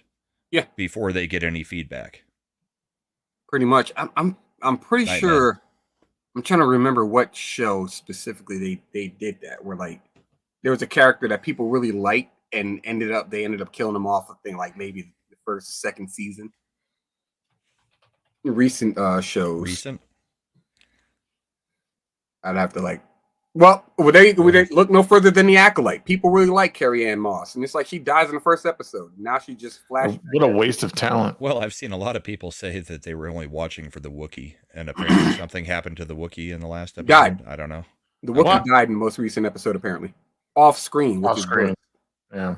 I haven't watched a single episode, so I don't know. But on Twitter, it's been I don't know if it's a meme thing or not, but it was like, may as well be. My favorite character was the Wookiee. Now, dead. I would say my favorite character out of all of them is Master Squid Game, primarily because his acting is like he's putting forth actual effort. He learned English as best as possible to be able to take on this role, and he's putting his best foot forward. Like he's taking his role serious. So it's That's like the Korean actor. Yeah. Okay. From Squid Game. Jedi Master Soul, I think it is Soul. So like he's got his shit going on. And it's like cool. Everybody else in this show kind of sucks. I can lean a little bit of credit to the dude that got all of his Star Wars information wrong during the interviews. the dude that like the Jedi Knight Killmonger dude, because he at least acts like he like shit that's going on right now ain't what's supposed to be going on. He takes like his role of being a Jedi seriously. I don't know if that's just his acting chops or he's just taking like that's just how the character's supposed to be played or whatever. But he's at least pretending that like the Jedi aren't behaving like Jedi, and it's like cool. But everybody else is just kind of like they phoned it in so fucking hard, like it's ridiculous. Well, the one thing that I said this for a while too with Star Wars is this could totally work. And you don't have to even involve like the Jedi Council. Like, just go to a different part of the universe and mess around with origins of the Force. Like there could totally be a place outside of the galaxy far, far away. Just another one that like maybe in another way, like these people are just finding out about midichlorians or their own sort of messiah. You don't even need the Force. That's what's sad about it, because Mando season 1 and season 2, people love that shit, and Jedi were not prominent characters in those 2 seasons. Right. Hell, the Force wasn't even like really all that prominent. No, but I get what Shags is saying. If you went into the unknown regions and outside of the Galactic Empire, there's a planet that hasn't been, take a Star Trek approach to it. Nobody's visited this planet from any of the Federation or the Galactic Empire, or whatever you want to say for this case. So they have people who have a connection to the Force, but they don't call it the Force. They don't know what the Force is. They just know that certain people have these special abilities that everybody else in the galaxy would understand. Yeah, they're Force sensitive. But these people don't know that. All they know is these people have special abilities. Kind of like the Highlander. Connor McLeod dies. Everybody considers him, witchcraft because somebody else in the clan had died years and years and years before and come back to life. So they all treat Connor like, what the hell is this? Right. Because they don't have any outside understanding of what's going on. Yet the other immortals know what's going on. That's when, Ramirez comes in and he's like, yeah, I could tell you what you are. Yeah. I mean, you could do something like that. But from what I've heard of the Acolyte, they have tried to tie it in too much to the lore instead of having it be completely separate from the lore and having it be something that is, this is a completely backwater planet that nobody knows anything about what's going on. Right. Instead, they're trying to tie it in as, no, this is part of the story and a very integral part of the story. That's where you fail. And that's like Silvar said, like the Jedi Jedi should be sensitive to the Force, i.e. the Force is strong with this one. And like a lot of what happens in this show is like they almost seem like bumbling fools. Like they don't like this. What this show should have been is like the movie that is allegedly coming out about the Force coming out, or like the Jedi first forming like 1500 years before everything. High Republic.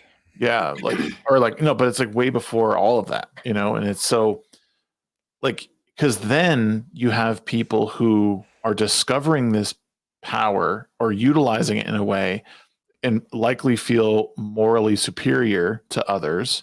And then you can start getting the conflicting, whatevers. And there's no tie to the future. But again, herein lies the problem with trying to shoehorn in history is that, all roads lead to Jake Skywalker. It's all, it all goes there anyway. So it doesn't really matter so much anymore what happens. So that's why it's better, like take something like the Night Sisters, give us a cool Night Sisters story.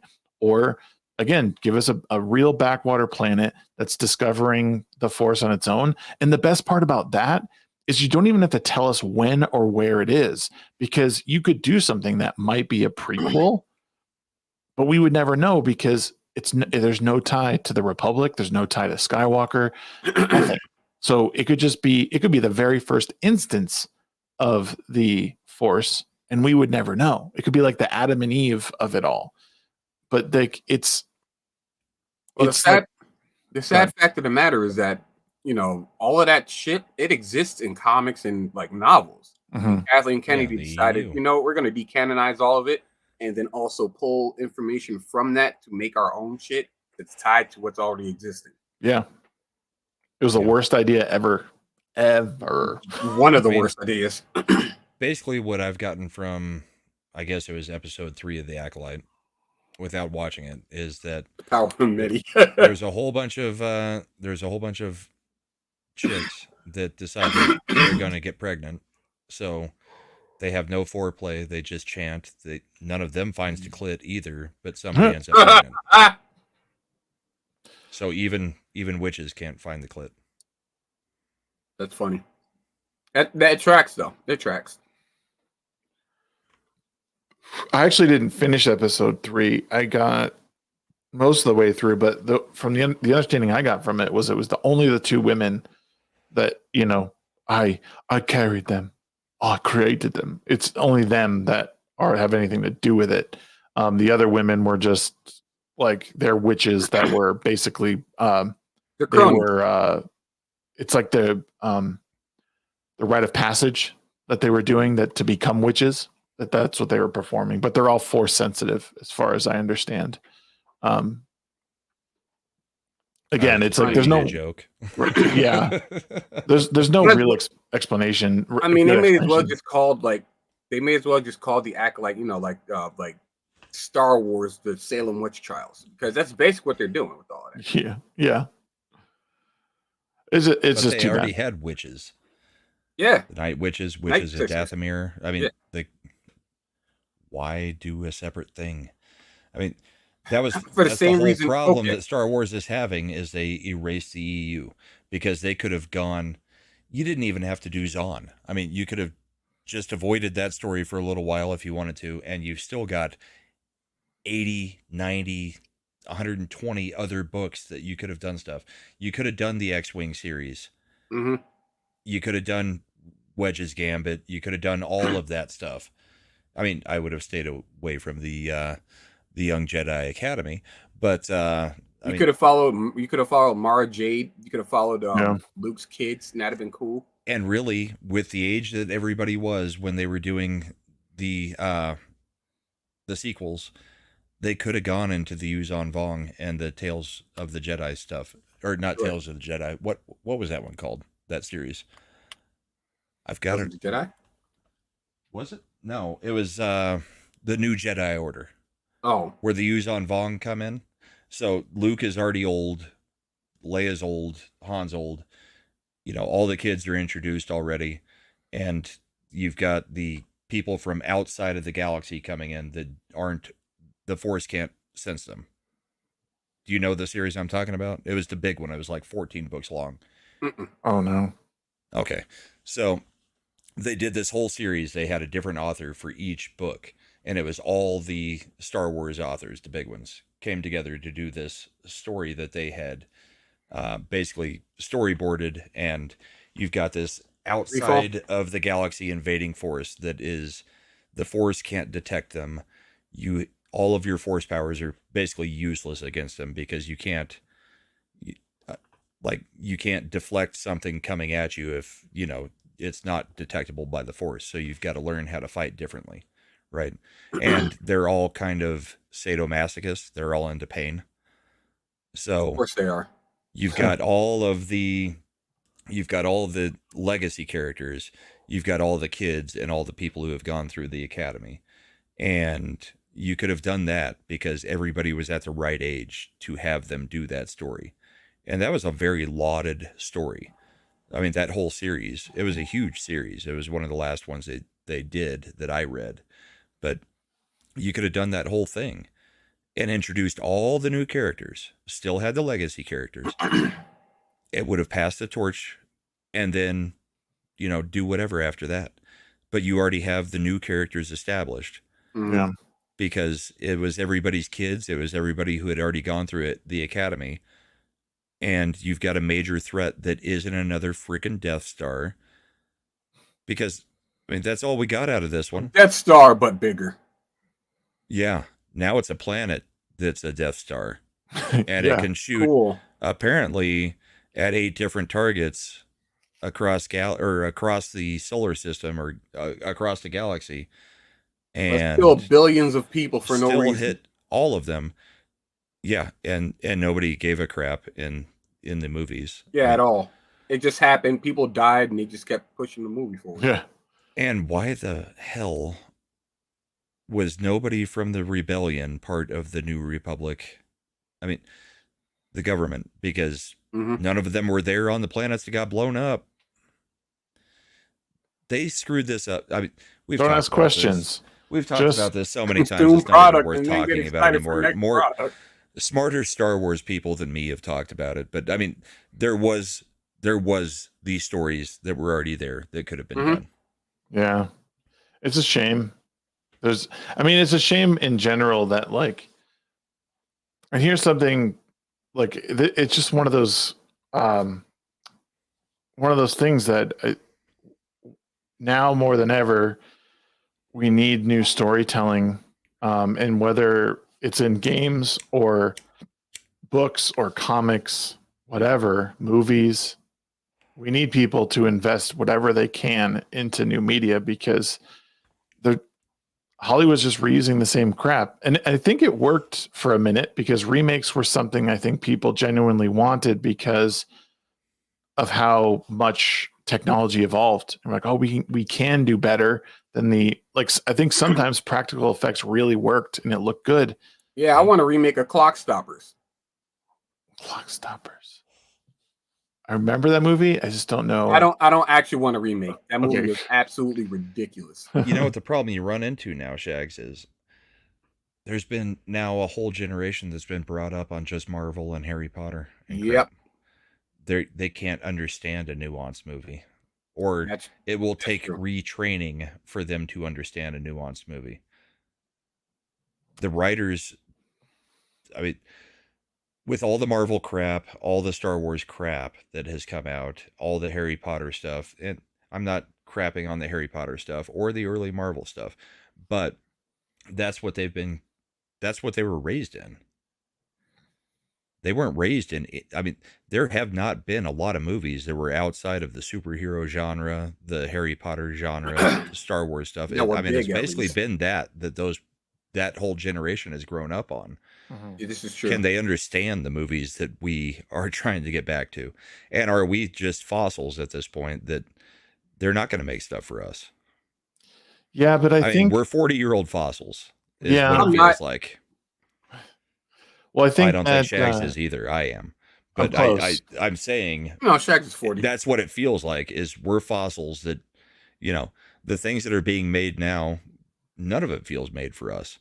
But it's being made for the people that they basically train to like crap. Yeah. Yeah. There's got to be there's got to be a solution. There's got to be a solution to because the deal is always you have to create things that are better than what's coming out. If you don't, you have Shad writing his book, you have Razorfist doing his stuff. You have a lot of people in the Fellowship that are prose writers that have books out. And then you have Eric doing Rippaverse stuff. And whatever you think about Comicsgate people, they are creating things that are independent of things. It's just we need more creation of things that are not remakes of Marvel necessarily, or remakes of a horror movie. I get what you're saying. I guess where I'm going, and this may be, it's probably far more black-pilled on things than you are, because you like to look at the bright side of things. I think those things are being created for us. I think what's being created for the younger generations, because they're not paying attention to what we're creating, is you're getting closer to idiocracy, where it's just a bunch of farts on screen and nobody knows why the person's farting. I think that's where the major media corporations are going, is we're dumbing it down to the point that we're getting to idiocracy. I don't like it. I think it could be reversed, but I see that as the trend that we're going towards. Well, and it would be great if we had great writers. I mean, we've got great actors, There's plenty of great actors. The problem is we don't have great writers or great directors anymore. Who's stepping into Steven Spielberg's shoes? Who's stepping into George Lucas's shoes? It's not anybody good. That's Harvey Weinstein's assistant, former assistant. Yeah, Headland. I mean, but that's what I'm saying. There is not another. We don't have the people waiting in the wings to come up and replace those guys. You don't have more Scorsese's coming at the moment that we can see, because there's nobody doing anything like that. We don't have Coppola's. We don't have Lucas. We don't have Spielberg. Where are but those guys were young when they were great. I mean, you have people like Christopher Nolan. They were young. They're not. We don't have the young guys coming up. Yeah, but you have Nolan. Like Nolan's been making great films for years, and he's, I'm not saying like, I'm just saying you have him. I am trying to think of who else is coming, and like I haven't seen it yet. I'm taking my kids to see Inside Out 2, but I've heard nothing but good things about Inside Out 2, which is a kids movie. Yeah, I've heard the first one was a good, and those are good movies in like teaching kids how to like the value of emotions and memories and all that stuff. And it's not coming to my brain right this minute, but there's a couple TV shows that I've seen. Taylor Sheridan. Taylor Sheridan's another good one. Yeah. Taylor Sheridan is somebody who's come up, but he's also in his 40s. Yeah. Almost to his 50s, I think. He's got years, but he doesn't have as many as like Lucas and Spielberg did when they started. No, and he's doing show running. He's got a couple movies, but I mean, for the most part, he's a showrunner. I mean, there's just not a. We look at it the same. If you look at it the same way as we look at politics, where's the bullpen? Where are the up and comers that are, in their 20s and early 30s that are up and coming? I don't see it. I mean, you've got maybe the guy who does the John Wick stuff. Oh, John Woo. Yeah, I mean, you've got a few guys, but there's not a stable of up and comers in a bullpen that are ready to go. They're either being suppressed or they're giving us their best already, and we've already said this is no good. Yeah. It's honestly, it's worth looking into even deeper, because there's probably a bunch of stuff out there that we're just missing, and it could be. I believe. Sorry. I believe it's going to be kind of like this is kind of like that turning point where the market decides, you know what, we'll do it, and you have a bunch of people like for example, Epic Verse. You have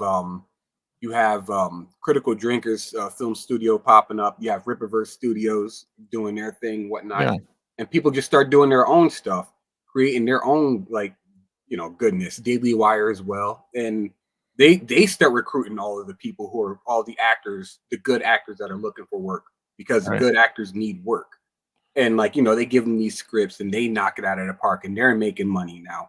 Now Hollywood becomes less and less relevant in comparison to people just doing their own thing with like a $3,000 iPhone or some shit like that. Yeah, here's where my question is for you on that, Sheep. How does that reach the younger generations? Because they're all on the internet. You just put it on YouTube. They are all on the internet, but I mean, us, as much as we like to think we're hip and with it, most of the people that are watching us are 30 to 60 years old. It's not the youth. For the most part, it's not the youth watching us. Daily Wire, Steven Crowder, those guys make money because boomers and Gen X are the ones supporting them, because they have the money to throw away money on watching something that the Daily Wire puts out. The kids are not going to be reached by the things that we are doing. It still has to be something that brings them in. I don't know what that is yet. That's where I'm going. I don't know what brings the youth into actually giving a crap again, because at the moment they're watching TikTok and they're fine with 45-second whatevers. They don't give a crap about art of any kind for the most part. I've seen it in my daughters and my daughter's friends. they're far more likely to watch an hour and a half of 45-second videos on TikTok and Reels, and not YouTube Shorts, because nobody does that, but TikTok and Reels. They'll watch an hour and a half of that over watching any motion picture that's being made or any TV show that's being made. I can't think of a single TV show that my 15 or 20-year-old daughters watch that isn't The Office or Community. That's all old stuff. They're not watching anything new. They discovered the old stuff when it started streaming, and that's what they watch. They don't give a crap about anything airing right now. They don't care about Star Wars. They don't care about anything being put out new on Disney Plus. They don't talk about any of it. They talk about, I still love The Office, Parks and Rec, and Community. Well, I'll watch those over and over and over before watching anything that's coming out. First things first, good on them, because they're looking at what's happening, like what's dropping today, and they're just like, no, I don't want this. I want something funny. I want something good. So cool. But I understand what you're saying in that, like, those shows they're gonna eventually finish watching those shows. So what's next, kind of thing. Yeah. So are they gonna go to Cheers and Frasier? Yeah. As they get older? I mean, is it gonna be the same progression that we had? Because those were the shows that we watched, and then, as your tastes get a little bit older, sure, we went to Cheers, Frasier, we went to, different things that were more adultish, NCIS, whatever. But what is the gateway that gets them into watching anything good anymore? And what are we going to produce that's good that gets them into watching something good? Because all we're giving them is crap to watch. And we're the ones calling it out, saying that it's crap. So we need something. We need something that's like a back-to-back of. Oh, welcome back, Grant. We need something like a back-to-back of, like, Barbie, Oppenheimer, Mario. What was that movie? Top Gun. Like, we need blockbusters to just like knock it out of the park if we're gonna get people. If we're gonna have the younger generation going to watch new stuff, you need a bunch of blockbuster new stuff that's actually good. And that's not what Hollywood's trying to do. The mainstream, at least. That's not. Well, that's what I. You're what asking I'm for trying too to, much. Well, that's what I'm trying to say is, well, I get maybe it is asking for too much, but like it is. People, especially in this sphere, there's so many creative people, so many people bitching about how bad the state of everything is, while shoveling money in their pockets. And I'm not saying that they need to do what I say with their money, but there's a lot that can be produced with that. There's a lot of good that can be made in partnership with people with that. And again, Drinker's going to kill it with his series because I think people are hungry for that genre again. I think it's going to be great. 24 was a huge hit in its day. I think we can get back to some crime thriller, and his universe is awesome. So, but again, it's something that, and that's not kids stuff necessarily at all, but you could do something that is more kid centric and again, creating, talking with people who are like-minded, start a studio that is going to maybe be a little bit more kid friendly, and not to bring him up, but like when I when I spoke with Frog Tony the other day on my show, like he mentioned he's making a comic, and I said, okay, well, what's your comic about? And he said this very same thing, is that like there's nobody making comics for kids. Or he's like, I don't see a bunch of comics being made for kids. So that's what I'm making. I lean more towards a Jordan stance when it comes to making things for kids, personally. What do you mean? Fuck them kids. Like I'm writing, like if I'm writing. Oh, you mean Michael Jordan? I thought you meant Montel Jordan. No, Right, not Montel Jordan. Montel Jordan. No, but no, like when I and then he starts singing the song. This guy. But when it comes to me, for example, me drawing this manga, the manga it's like an all age kind of thing. It's I mean, I guess you could say it's like, a young teen and up and kind of thing, but it's not it's not something to the degree that children themselves can't read it. For example, like I'd show my kids horror movies, and horror movies for the most part are like the good ones, at least, are PG-13 or R and up, really. But PG-13 is allowable, and it's like it's fine if you trust your kid enough to be able to watch this stuff and have like a mature enough perspective of what's going on and how to grasp like the morals of the story or the message that the movie's trying to make or something like that, the book is trying to make. That's fine and dandy. That's what I want to do with my stories. It's like it's something that everybody can read and they can pull something from it. So it's more, I guess it's more of like the creator's focus. If they're making something for kids, yeah, cool. But that's not what I'm going for. However, well, it needs to have some underlying message, though. Like it's I think that's what a lot of the new stuff is missing, is that there's nothing to be learned from what you're reading, and if there is something to be learned, it's superficial. Like we've talked about these things 1,000 times. It's more racism. Like that's what it comes down to. You get you got a tumor from your racism. Like that's not a lesson to be learned. That could be dangerous in certain people. and basically, and I'm not trying to be completely black-pilled. These are the questions that I asked when I decided to get into YouTube. I mean, I put it in my profile at one point. I'm here to fight the culture war because for my kids, it's probably already lost. But I'm going to be a grandfather in August. What is that next generation going to have? Because we've already let Hollywood take a whole generation from us. Maybe two. But how do we win back that next generation? I think that is incredibly black-pilled. I don't think it's as bad as you make it out to be. But I mean, some of it's well-founded. I know what they're doing, and they're not paying attention to what the things that we think are important. They don't think are important at all. It's not just the politics. I'm talking about the culture, the entertainment. And yeah, it could be very black-pilled, but that's what I'm worried about. I mean, we have let two generations basically be brainwashed by what Hollywood is pumping out. And that's the stuff that we're constantly talking about, how bad what they're pumping out is. Not just objectively bad as in it's bad writing, but the lessons that they're putting out right now for our kids, the stuff that they're grooming our kids with. We've lost two generations on that. Where do we turn that around? That's where the culture war needs to be focused, is where do we reclaim the high ground on this? And how do we get another generation to buy into it? Because what is going on right now is they are waiting for us to die off because they've already got our kids and maybe the kids below them.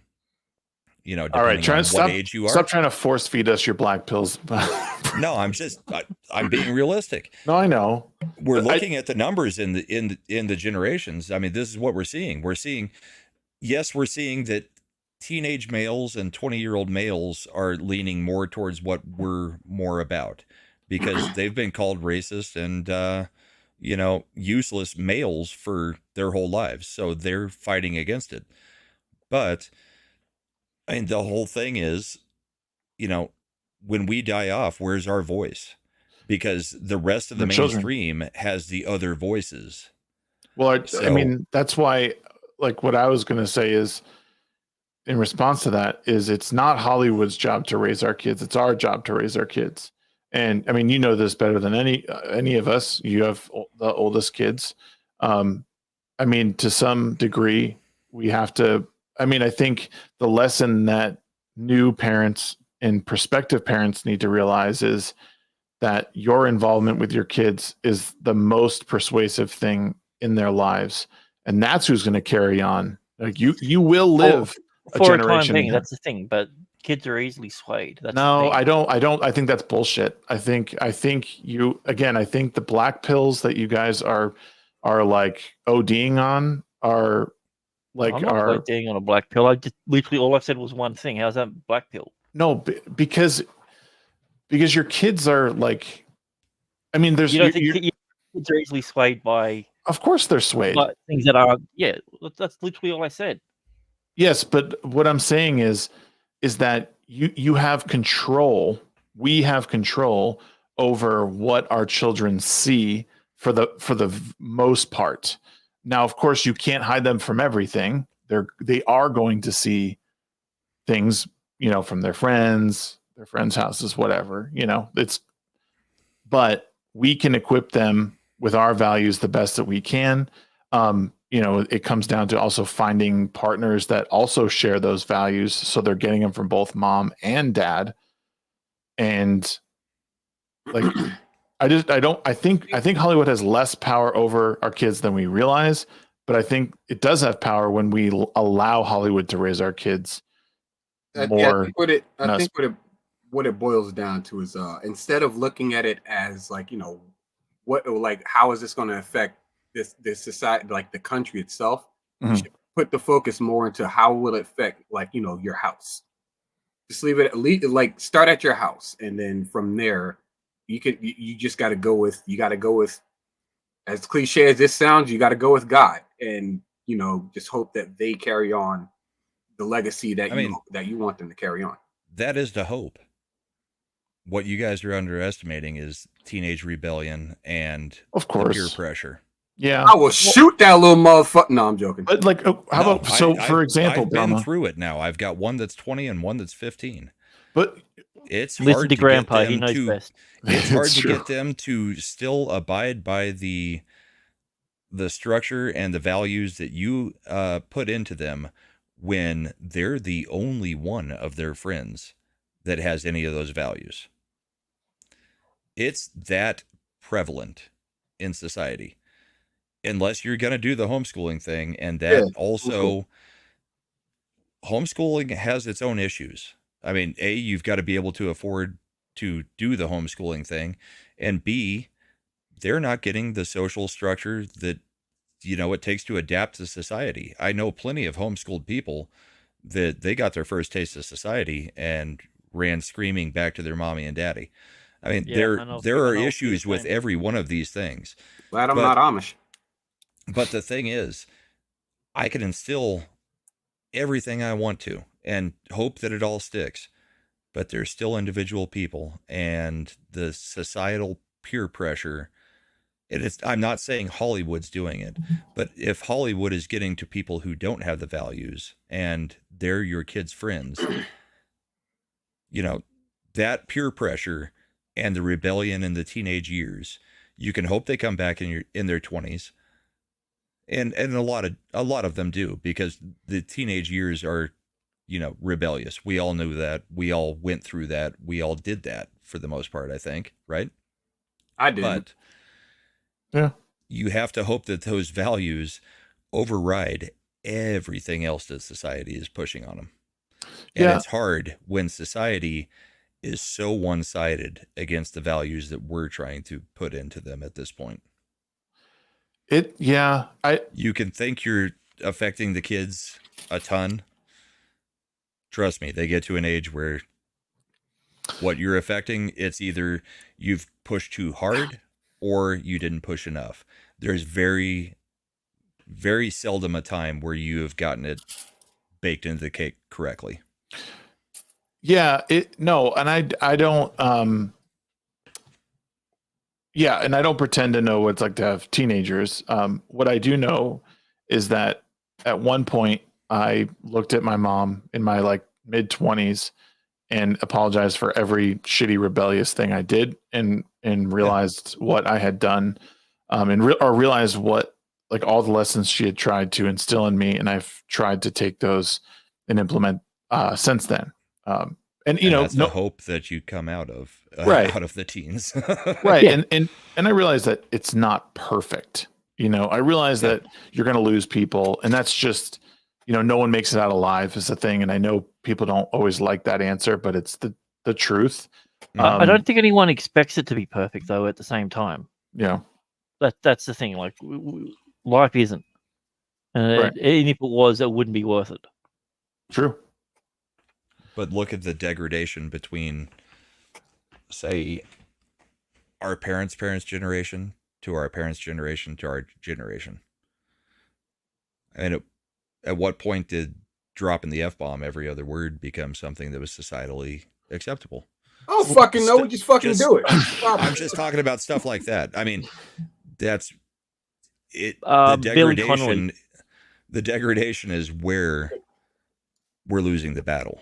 It will here's another solution that I could offer, and it's something that I'm trying to figure out myself, and its implementation is give your kids purpose, and not in the way of like, like, and I mean like real purpose. The one thing I really like that Sheep does and Amarada does, and I know Grant, I think you've talked about this too. I don't know if you've done it, Brahma, or do it, but is like growing your own food, like making that part of your day. We haven't, as humans, like probably our great grandparents were the last ones that were like looking for food, and proper indoor plumbing, in a, you know what I mean? Like it's, we are so pampered, and we are thankful for that. But beyond, I mean, we don't wake up wondering where our food's coming from, right? We just know, we just go over to the Sam's Club or whatever, grab what you need, go home, make it, and I'm fine. I have a warm shower when I'm cold, turn on the AC when it's hot, or whatever. And because of that, there's like, well, I don't have any purpose, so now I have to invent a problem to solve on my own. And I know we've talked about this before, but and when you have the higher purpose, I have to make food for myself. I have to figure out where clean water's coming from. You don't have time to be online or in front of a TV taking all this shit in. So everything that we can do to create, to teach the value of that higher purpose will help combat that, being outside, getting those skills. I know. DSP doesn't have any kids. What's that? I said, I'm glad DSP doesn't have any kids. So I was a history major. I can't remember the full saying. I think everybody knows it. Hard times produce strong men. Strong men. Yep. Good times. And you get to good times produce weak men. Mm-hmm. I'm pretty sure we're at the cycle. We're at the turn to the next. That we're producing weak men. And just looking at the bigger picture, I mean, yes, we can individually do things with our kids. We can do what we can to raise them. But I strongly believe in looking back at the cycles of history. And we're at that point where good times are producing weak men. And we can do the individual thing, but as a society, we have gotten to the point where we're producing weak. And that's a cyclical thing. I don't think it's a black-pilled thing. I think that's we never learn from history, and it is one of those things that is always going to happen, and that's where we're at in the cycle right now. So, well, that's the beauty of revisionist history, because that's how we all look at history. We all assume we're not going to make the same mistakes that were made before, based purely simply on the fact that we know about it. But it still happens. It happens and they every thought time. the same thing as well. Yeah. Every empire, all failed to the same stuff. Yeah. So, again, you may think I'm being black-pilled. I don't feel like I'm being black-pilled. I'm trying to give us a warning that, this is the cycles that happen, and this is where we're at. And it's not just, the kid stuff, and it's absolutely not the whole thing with entertainment. I just think that we've become an extravagant society that, we're not going to get nice things coming, because we're going to go into hard times. I think we're going from hard times to the good times. I think that's where we are personally. Like, a lot of people are starting to realize what's going on in the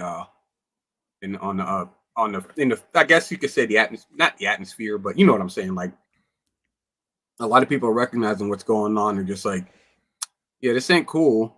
They're going to turn this around. That's why a lot of people are looking less at Biden and more at Trump, for example. Yeah. I don't know. Then you've got to look at Javier Milei. You've got to look at a global picture. You've got to look at everything going on in the world. It's not just the United States. The start is getting our fucking stop sending our fucking tax dollars to wars we shouldn't be a part of. That's the start. Yeah. That's try and aim for a smaller goal to start with, something that's more attainable. Like, I don't know. Well, that is where we try to aim at it with our kids. Yeah. Sorry, Grant, I stepped on you. Say again. That's all right. Don't tread on me. No step on neck. Oh man. Well, I think Sheep's gonna head out. He's had a long day. Well, it's not that I have a long day. It's that I'm cutting into Amarada's recording time. Oh, that's right. Yep. So I'm gonna go ahead and head out. All right, buddy. You can't have an angry black man in the background. He's not a Democrat. Yeah, exactly. But yeah, I'm just gonna go ahead and let y'all know that the Rippaverse will be in Denver Fan Expo, 4th of July weekend. So show up, say hi, get some shit, take pictures, all that stuff. Sweet. We will be there, me and Amarada. Also, Gooding, the polymath, is right around the fucking corner. And when I say right around the corner, I mean right around the corner. Nice. So, you want to be on the lookout for that as well. Also, go to fandemonium.locals.com. Read the prologue of my my manga. It's called Fandemonium, and follow me on Twitter, I guess, at Cheap City. That's it. Oh, yeah. That's all I got. Do we know the dates for Denver yet, or did you say them? Was it the 3rd? It's for the Fan Expo, so I think it's the 3rd to the 7th, I believe. July. Yeah. Oh, the 4th to the 7th. So yeah. Good thing the polyamorous. Stop that silver ogre. It's time. Go to bed. All right.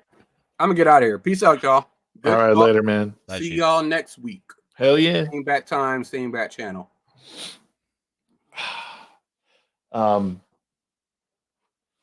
Yeah. I think overall people will be okay. I hate thinking like, oh, it's going to get so much worse. It probably will get a bit worse. I still do think that we live in a great time. The possibilities, I think there's a possibility that we could turn things around without real catastrophe. But the problem is, I think it comes down to what to do about it. Like how do we convince people to take control of their lives again and not allow government and other entities by allowing the government to control people's lives? It's the only way they're gonna be able to do it. Yeah. Plain and simple. Like once they've got their foothold in it, they'll realize that no, I don't want the government to be able to control every little thing that I do or say or that. They'll actually want something to fight for. Then they'll band together. Then they'll have a purpose. Yeah. And then in years time, when they tell their kids about the struggles that they had and how they overcome, the kids won't care about it, and they'll let the government do it all over again. And we'll be back here in another 120 years. You're not wrong. Pepina says, "Oh, these next 5 months ain't going to be fun." It's true. This election year is fucked. I think. Like, I don't see anything good about the outcome being like. Either way, one side's going to blame the other for it. Either side's going to blame some sort of election interference or, wrongdoing. There's no doubt about that because they did it. Dems did it in 2016. They'll do it again if Trump wins. I think there's a saying that hasn't really been as prevalent for quite a long time, but I think you'll see it this time. I think you'll see the reemergence of the silent majority. Yeah, there's a lot of people who just won't talk about it, won't speak up or anything like that. But you know how they feel. You know what they're about. Well, we're already seeing it in the polls here. Yeah, Trump's up 18 points in Iowa. That's unheard of. That makes no sense. Republicans always under poll. I mean, if he's 18 points up, that's realistically 23 points up. Wisconsin almost always goes with Iowa. So you're seeing the polling saying that, yeah, people are fed up with it. But That's also Trump versus Biden. Yeah, it's wild. I don't even know what to think about it. It's like I'd be willing to put money on it that Biden doesn't make it past the convention. Yeah, man. I just don't see him. Do you think the nuisance will jump in? No, I think it's going to be Hillary Clinton, because they already believe that that she beat him once. And I think at the convention, she's suddenly started popping her head back out. Everybody, I mean, Yeah, we've seen her all over TV for the past couple weeks. I think they are setting it up, saying, "Well, Hillary beat him once. It was a stolen election. Biden and Hillary are the only ones." Isn't it funny that you can talk about a stolen election now? I know, but I think that's the thinking they're going to go with. I think they're going to install Hillary because, remember, Bill Clinton was the first black president. They're losing the black vote. I think they're going to look at Hillary as the savior, and I think they're going to install her at the convention. They should go with Big Mike. Michelle has actually said there's not a chance in hell she would ever get into politics. Bongino has confirmed it. He was on the Secret Service detail. She hates politics. She wants nothing to do with politics. That's not going to happen. But Hillary is still desperate to be the president and still thinks she got robbed. Newsom, I don't think, is there. Hakeem Jeffries doesn't have the name recognition. And if you're trying to get the black vote back, you go with Hillary Clinton. But then again, Obama basically came out of nowhere as well. Obama there could be some bred for it. Well, I'm not denying that, but I'm just saying, like, the world didn't know of Obama until he was basically confirmed that he was going to be running the Democrats. Yeah, that's when 99.99% of the world even heard that name for the first time. He was a one-term senator that voted president for almost every vote that he was at. He never had any kind of voting record to even look at. He was a community organizer. He started his campaign in Bill Ayers' living room. You know, the guy who was part of Weather Underground that actually bombed the Capitol building. You know, actual insurrection type stuff. But, you know, Obama. Oh, yeah, but that was before they changed the definition of it, so it doesn't count. Yeah, that's not important now. Yeah, it was just actual destruction of property. You know, fiery, mostly peaceful. But yeah, I think Kamala also, the only person she would bend the knee to is Hillary. So,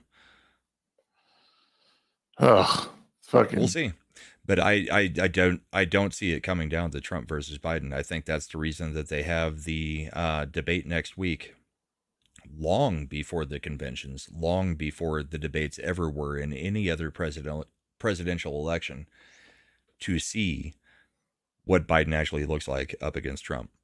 And if he looks like crap, they're going to take him out at the convention. Do you think he'll be impeached or he'll be forced to step down? I think they'll just tell him at the convention, we're nominating another nominee. Really?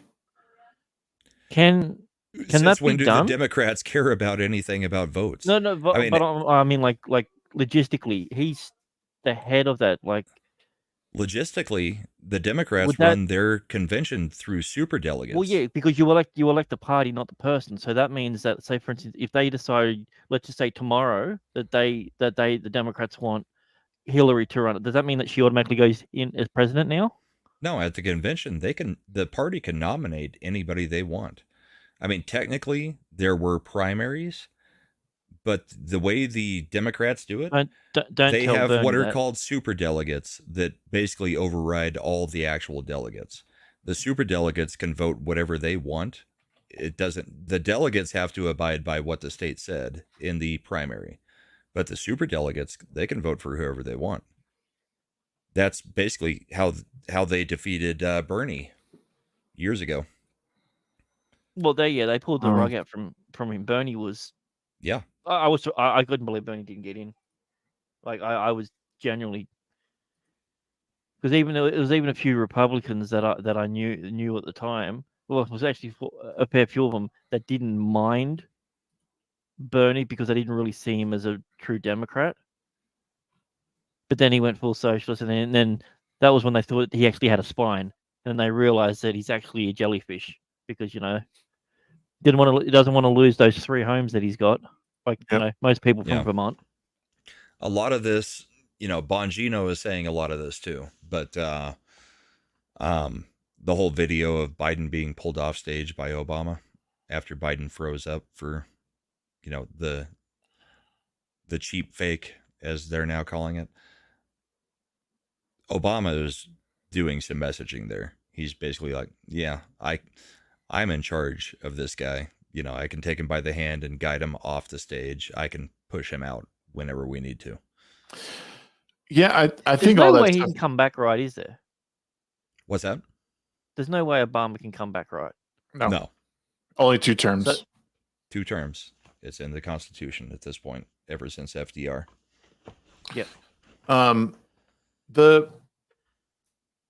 am concerned that it seems very, very possible that they would switch up the candidate, because Biden's just been on the decline he's been on the decline for a while, but it seems to have taken its toll very, very badly over the last couple of months. I just don't see how he makes it through. I don't think he's going to die, but I don't think cognitively he could possibly do it. I've heard there's been a couple of people talk about how, like, Trump at his rallies is like, it's insane how lucid he is and like how with it he is and how different he is compared to like how the media portrays him versus like with Biden, how it's like he's not even there. Yeah. Well, and you can see it in the way they're talking, because the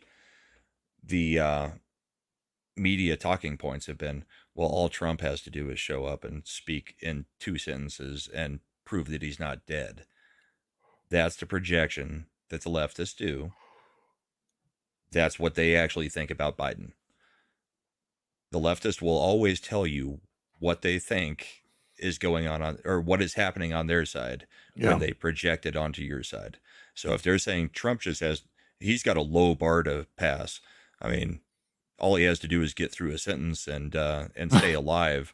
It's like, okay, so we know exactly what you think of Biden now. Yeah. Oh, this 2024 is going to be, it'll be interesting. It'll be an interesting holiday if Trump wins. Everyone's dinners are going to be really awkward. That's for sure. Not mine. But no, true. Yeah, I'll be freaking fine. Well, I don't know, man. Wait, you like Trump? Oh, you think you know a guy? Jeez. Right? Next thing you're going to tell me you're Republican. No, I'm conservative and unaffiliated.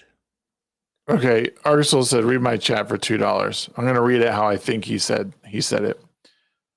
I have a question, and I mean this with all respect as possible. Why does Grant give a shit about U.S. politics? And why is he piping up about it so much? Respect, of course. I've noticed this with other two. Wait, what? I've noticed this with it sounds others respectful. Too. Because as a foreigner, he can't, dude, hold on. Because as a foreigner, he can't make any change. We need to be talking amongst ourselves and not to foreigners. When they agree or disagree with us, doesn't matter. Sorry, I had to do it.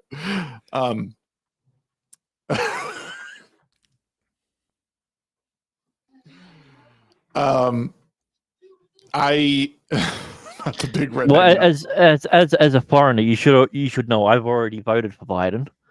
So, dude, all you got to do is sprint across the southern border. Just fly into Mexico City, hop in the truck, and just run across. You'll be fine. We'll get you set up. We'll get you bank card and everything in a matter of minutes. Yeah, whole bunch of money, and then ¿Cómo estás, democrat? Yes.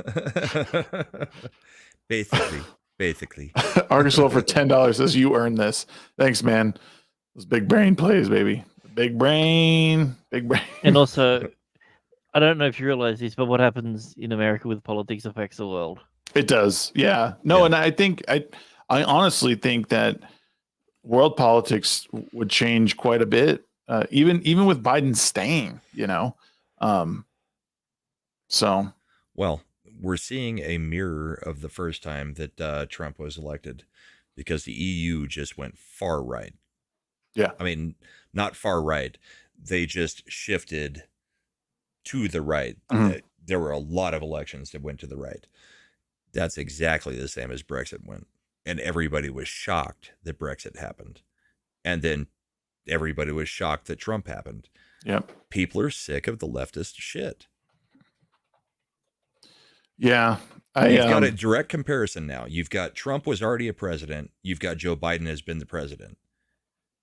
Everybody can see that things were better under Trump than they've been under Joe Biden.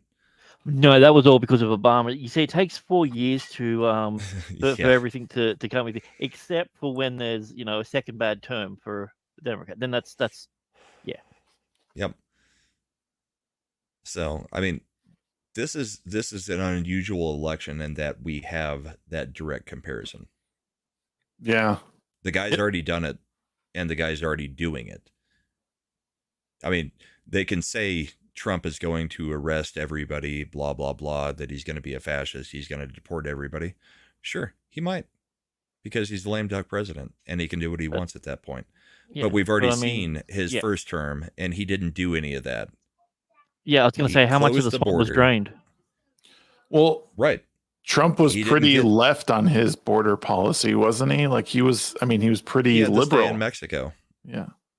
That was at least something that didn't allow 11 million immigrants or illegals into the country. Yeah. I mean, Or maybe I'm thinking the other way around. Obama was super conservative with his border policy. That's what I'm thinking of. Sorry, I got it mixed up. Sorry to Yeah, interrupt. Obama was more. Obama built the cages. Well, the Democrats at that time were far harder on illegal immigration than they are now. Yep. I mean, there was a Border in time where chief. they were spouting the exact same thing that Trump was. Yeah.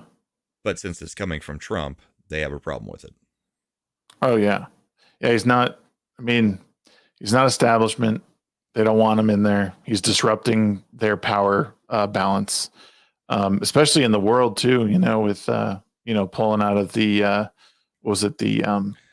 The climate the Paris Accords. Accord. Yeah. Yep. And he would dissolve NATO in a matter of seconds, as far as the U.S. is concerned. Yeah. Because Russia is not the Soviet Union anymore. Mhm. NATO was designed to be a blockade against the Soviet Union, not Russia. All that we've done with NATO is get into another war. Yeah. I mean, does anyone actually believe that people are going to use nuclear weapons at this point? Is that really something that's on the table? I don't mean to be even naive, but it doesn't even seem like even people who are even North Korea knows not to use something like that, I feel like. But I mean, if they had them. Well, you've got Putin with supposedly failing health. He's got a legacy. Here's the thing with Putin, from my perspective. Don't take this wrong. I don't think Putin's a great guy. But what I do see from Putin is he's far more concerned about his country than he is about the globalist crap. Yeah.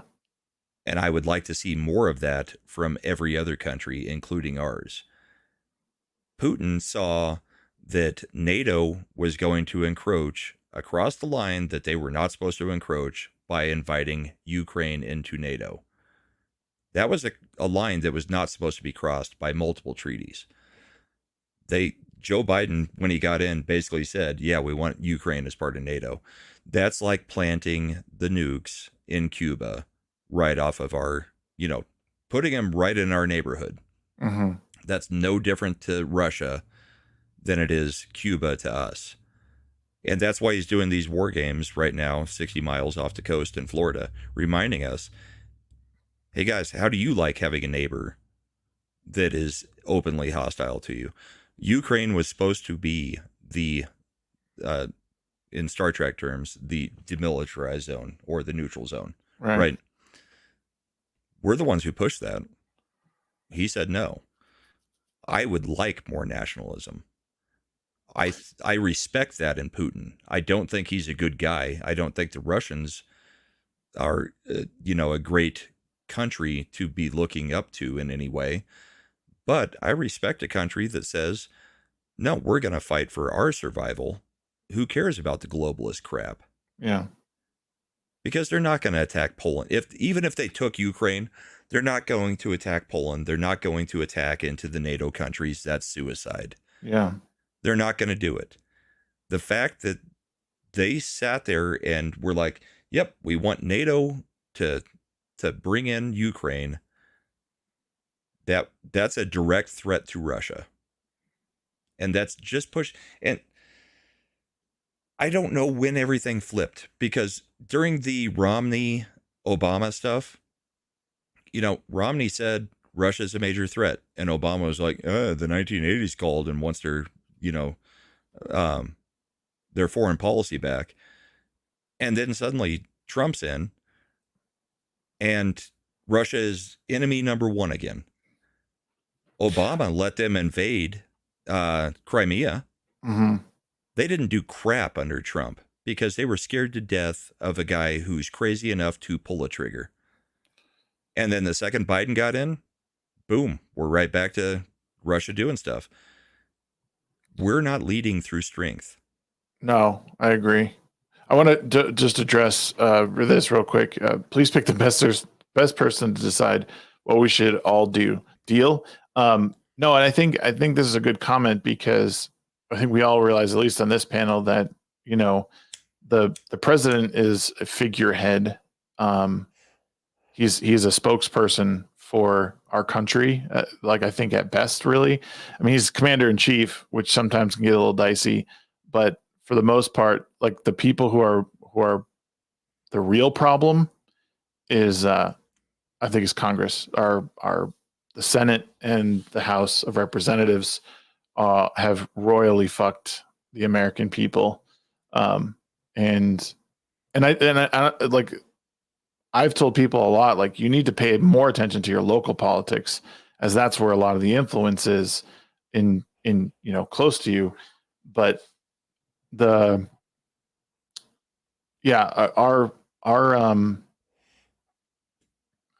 Congress has really screwed the American people. I don't think the president has power, but he's not the real influence in this country. I don't think he is in certain things. He is, and that's where politics is extremely important. Right. But we're all feeling the pain of presidential politics over this last 4 years. Right. All of our costs have risen. Well, and kind of like what you're saying is it's our lack of national strength is I think one of the reasons you're seeing what's going on, even under Trump, with the whole warp speed thing. I think that was a huge mistake. I think he was doing what he was thinking he was best, but it's still a weak point of his presidency for sure. But even the doctors, like Dr. Birx, flat out said that they were lying to him the whole time. Yeah. No, and he was doing what he thought was best based on the information he was given. The thing is, I think if he gets in again, he does not surround himself with anybody that is not completely loyal.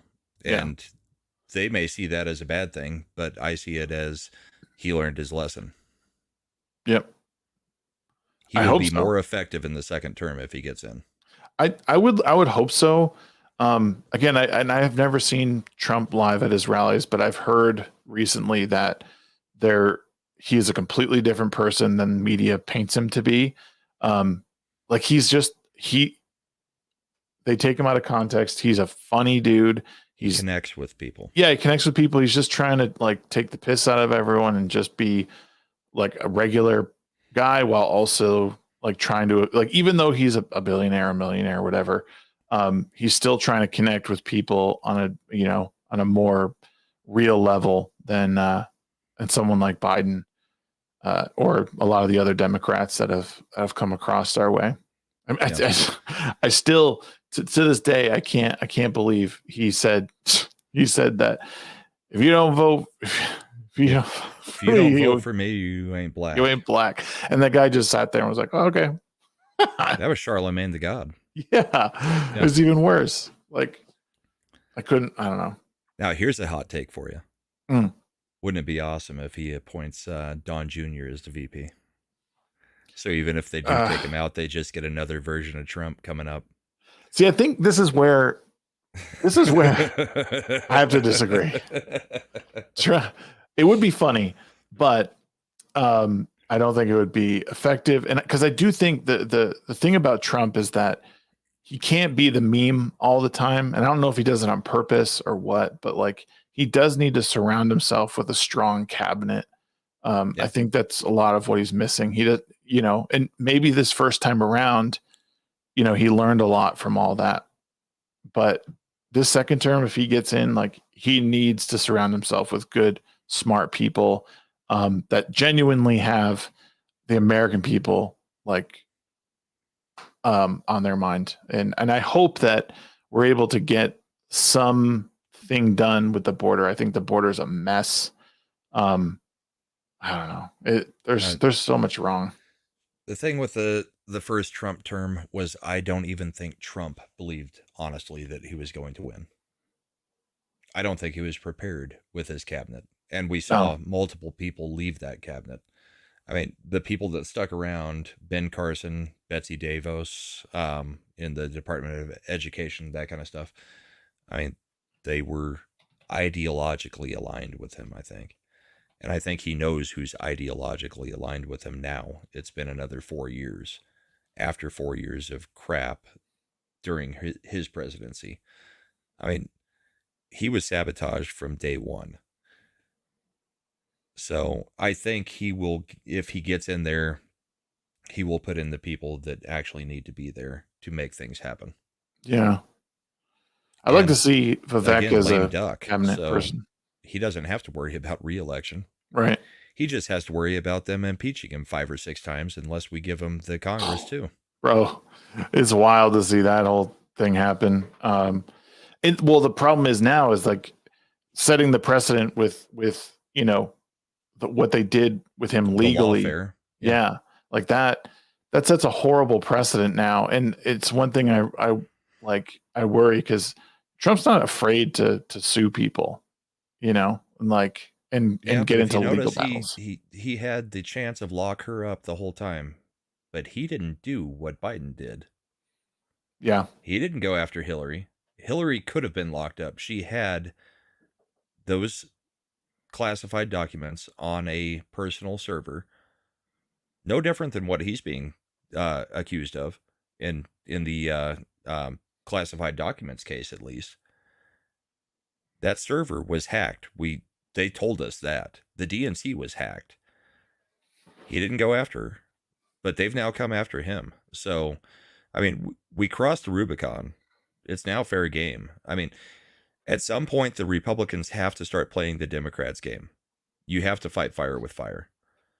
As bad as that may be the only way that you get them to stop doing stuff that is out of the norm. Yeah, but an eye for an eye makes the whole world blind. But if it blows back on them, then we have mutual destruction.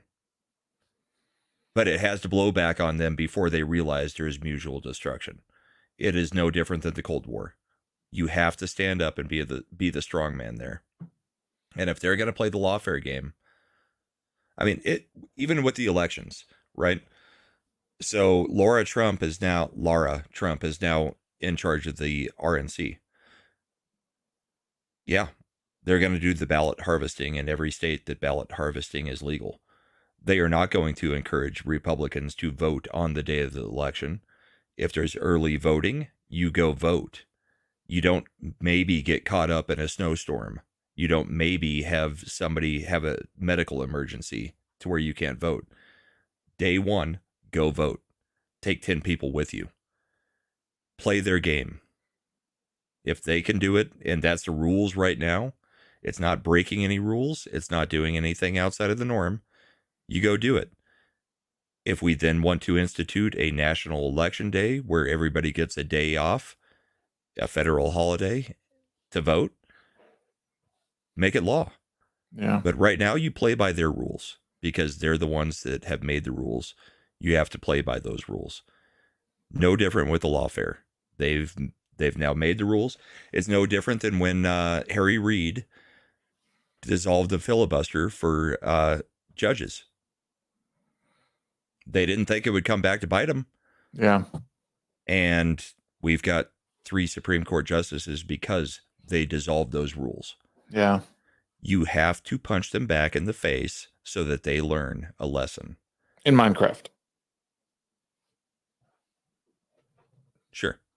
Sorry. In Minecraft. I mean, yeah, we're talking, metaphorically, but I mean, it's politics. You've got to bloody some noses. You can't continue to just play nice and get rolled over every time anything comes up.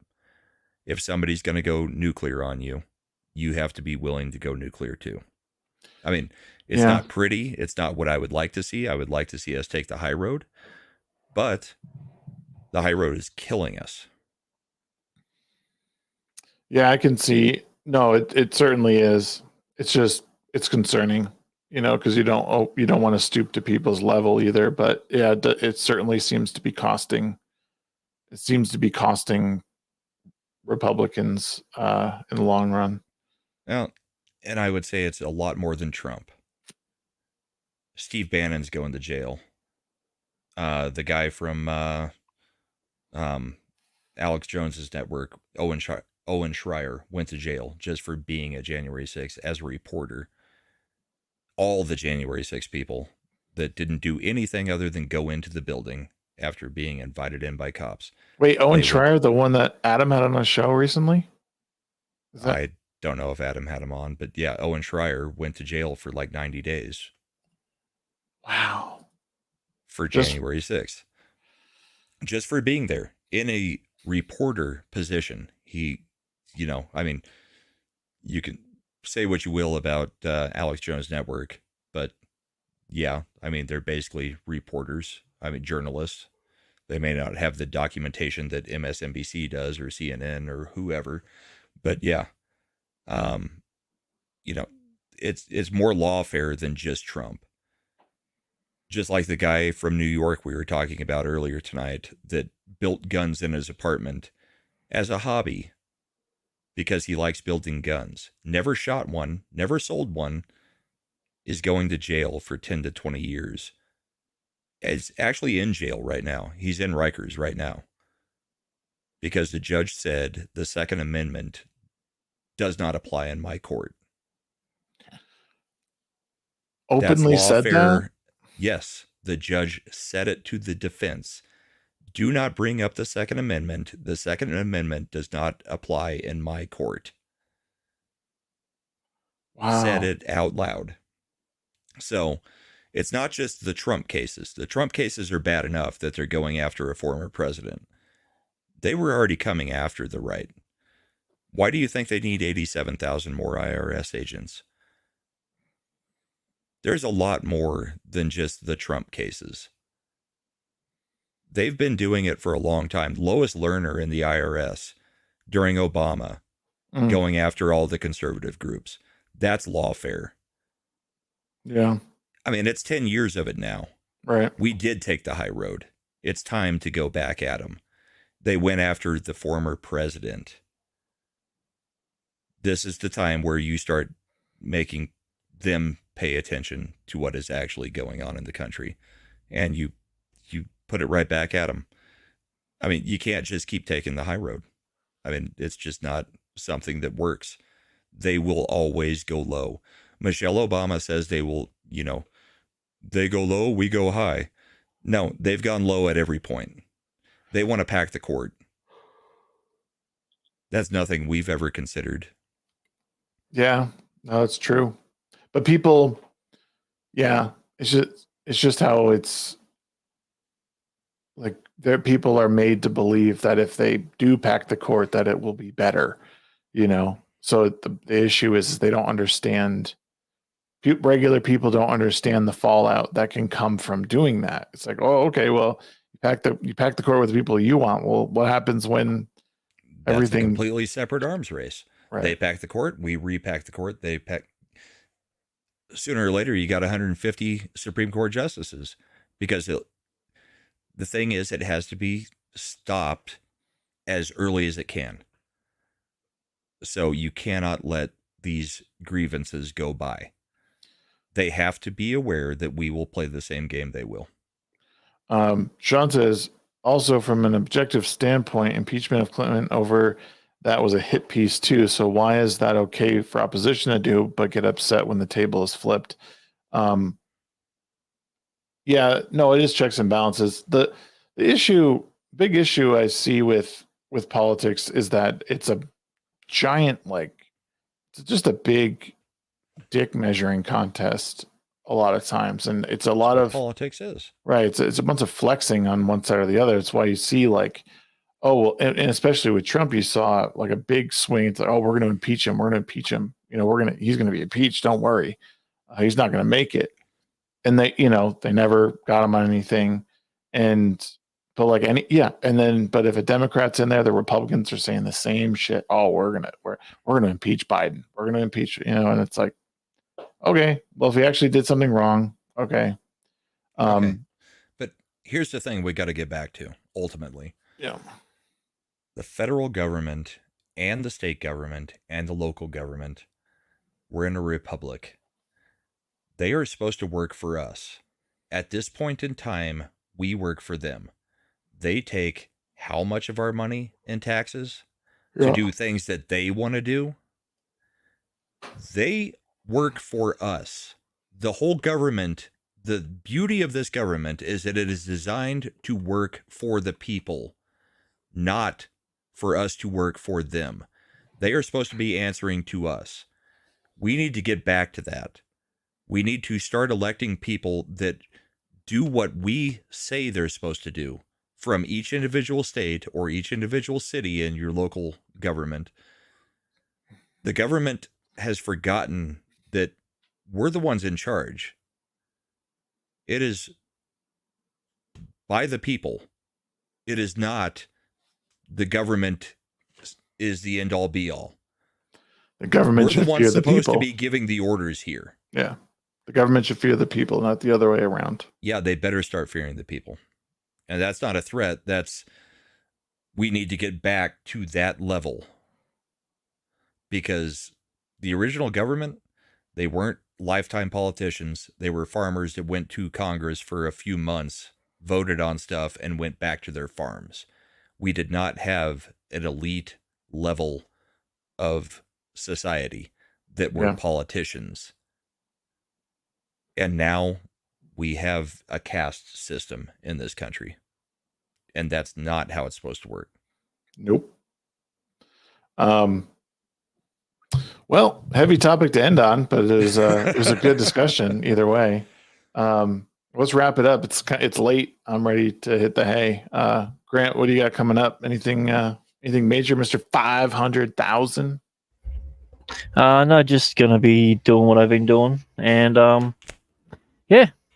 just hanging out and having a bit of fun. Why not? Because God knows we're gonna need it this year. Yep. Brahma, what do you got coming up? Sorry, everybody. But it was a good talk, I think. Yeah. What do I got coming up? Thursday night Throwdown, tomorrow on Comics Channel, Ascendant Art on Friday night. I don't know if we're doing a show on Saturday. We're waiting to see if the cup is won, because Bourbon and Boarding, we're not going to do another show until the cup is won, because there's not enough games to actually make a show out of. So we will do a year wrap up for the NHL on whatever Saturday is the Saturday after the cup is won. So we'll see. Cool.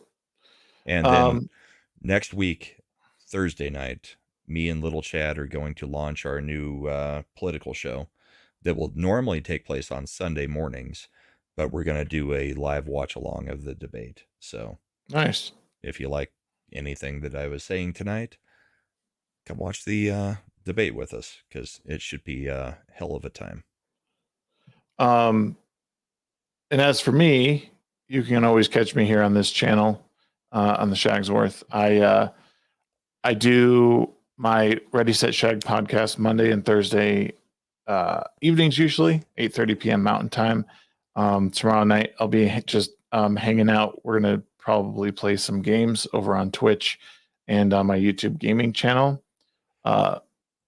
Please, we're doing. If you guys aren't in the Discord, might I suggest you guys join the Discord?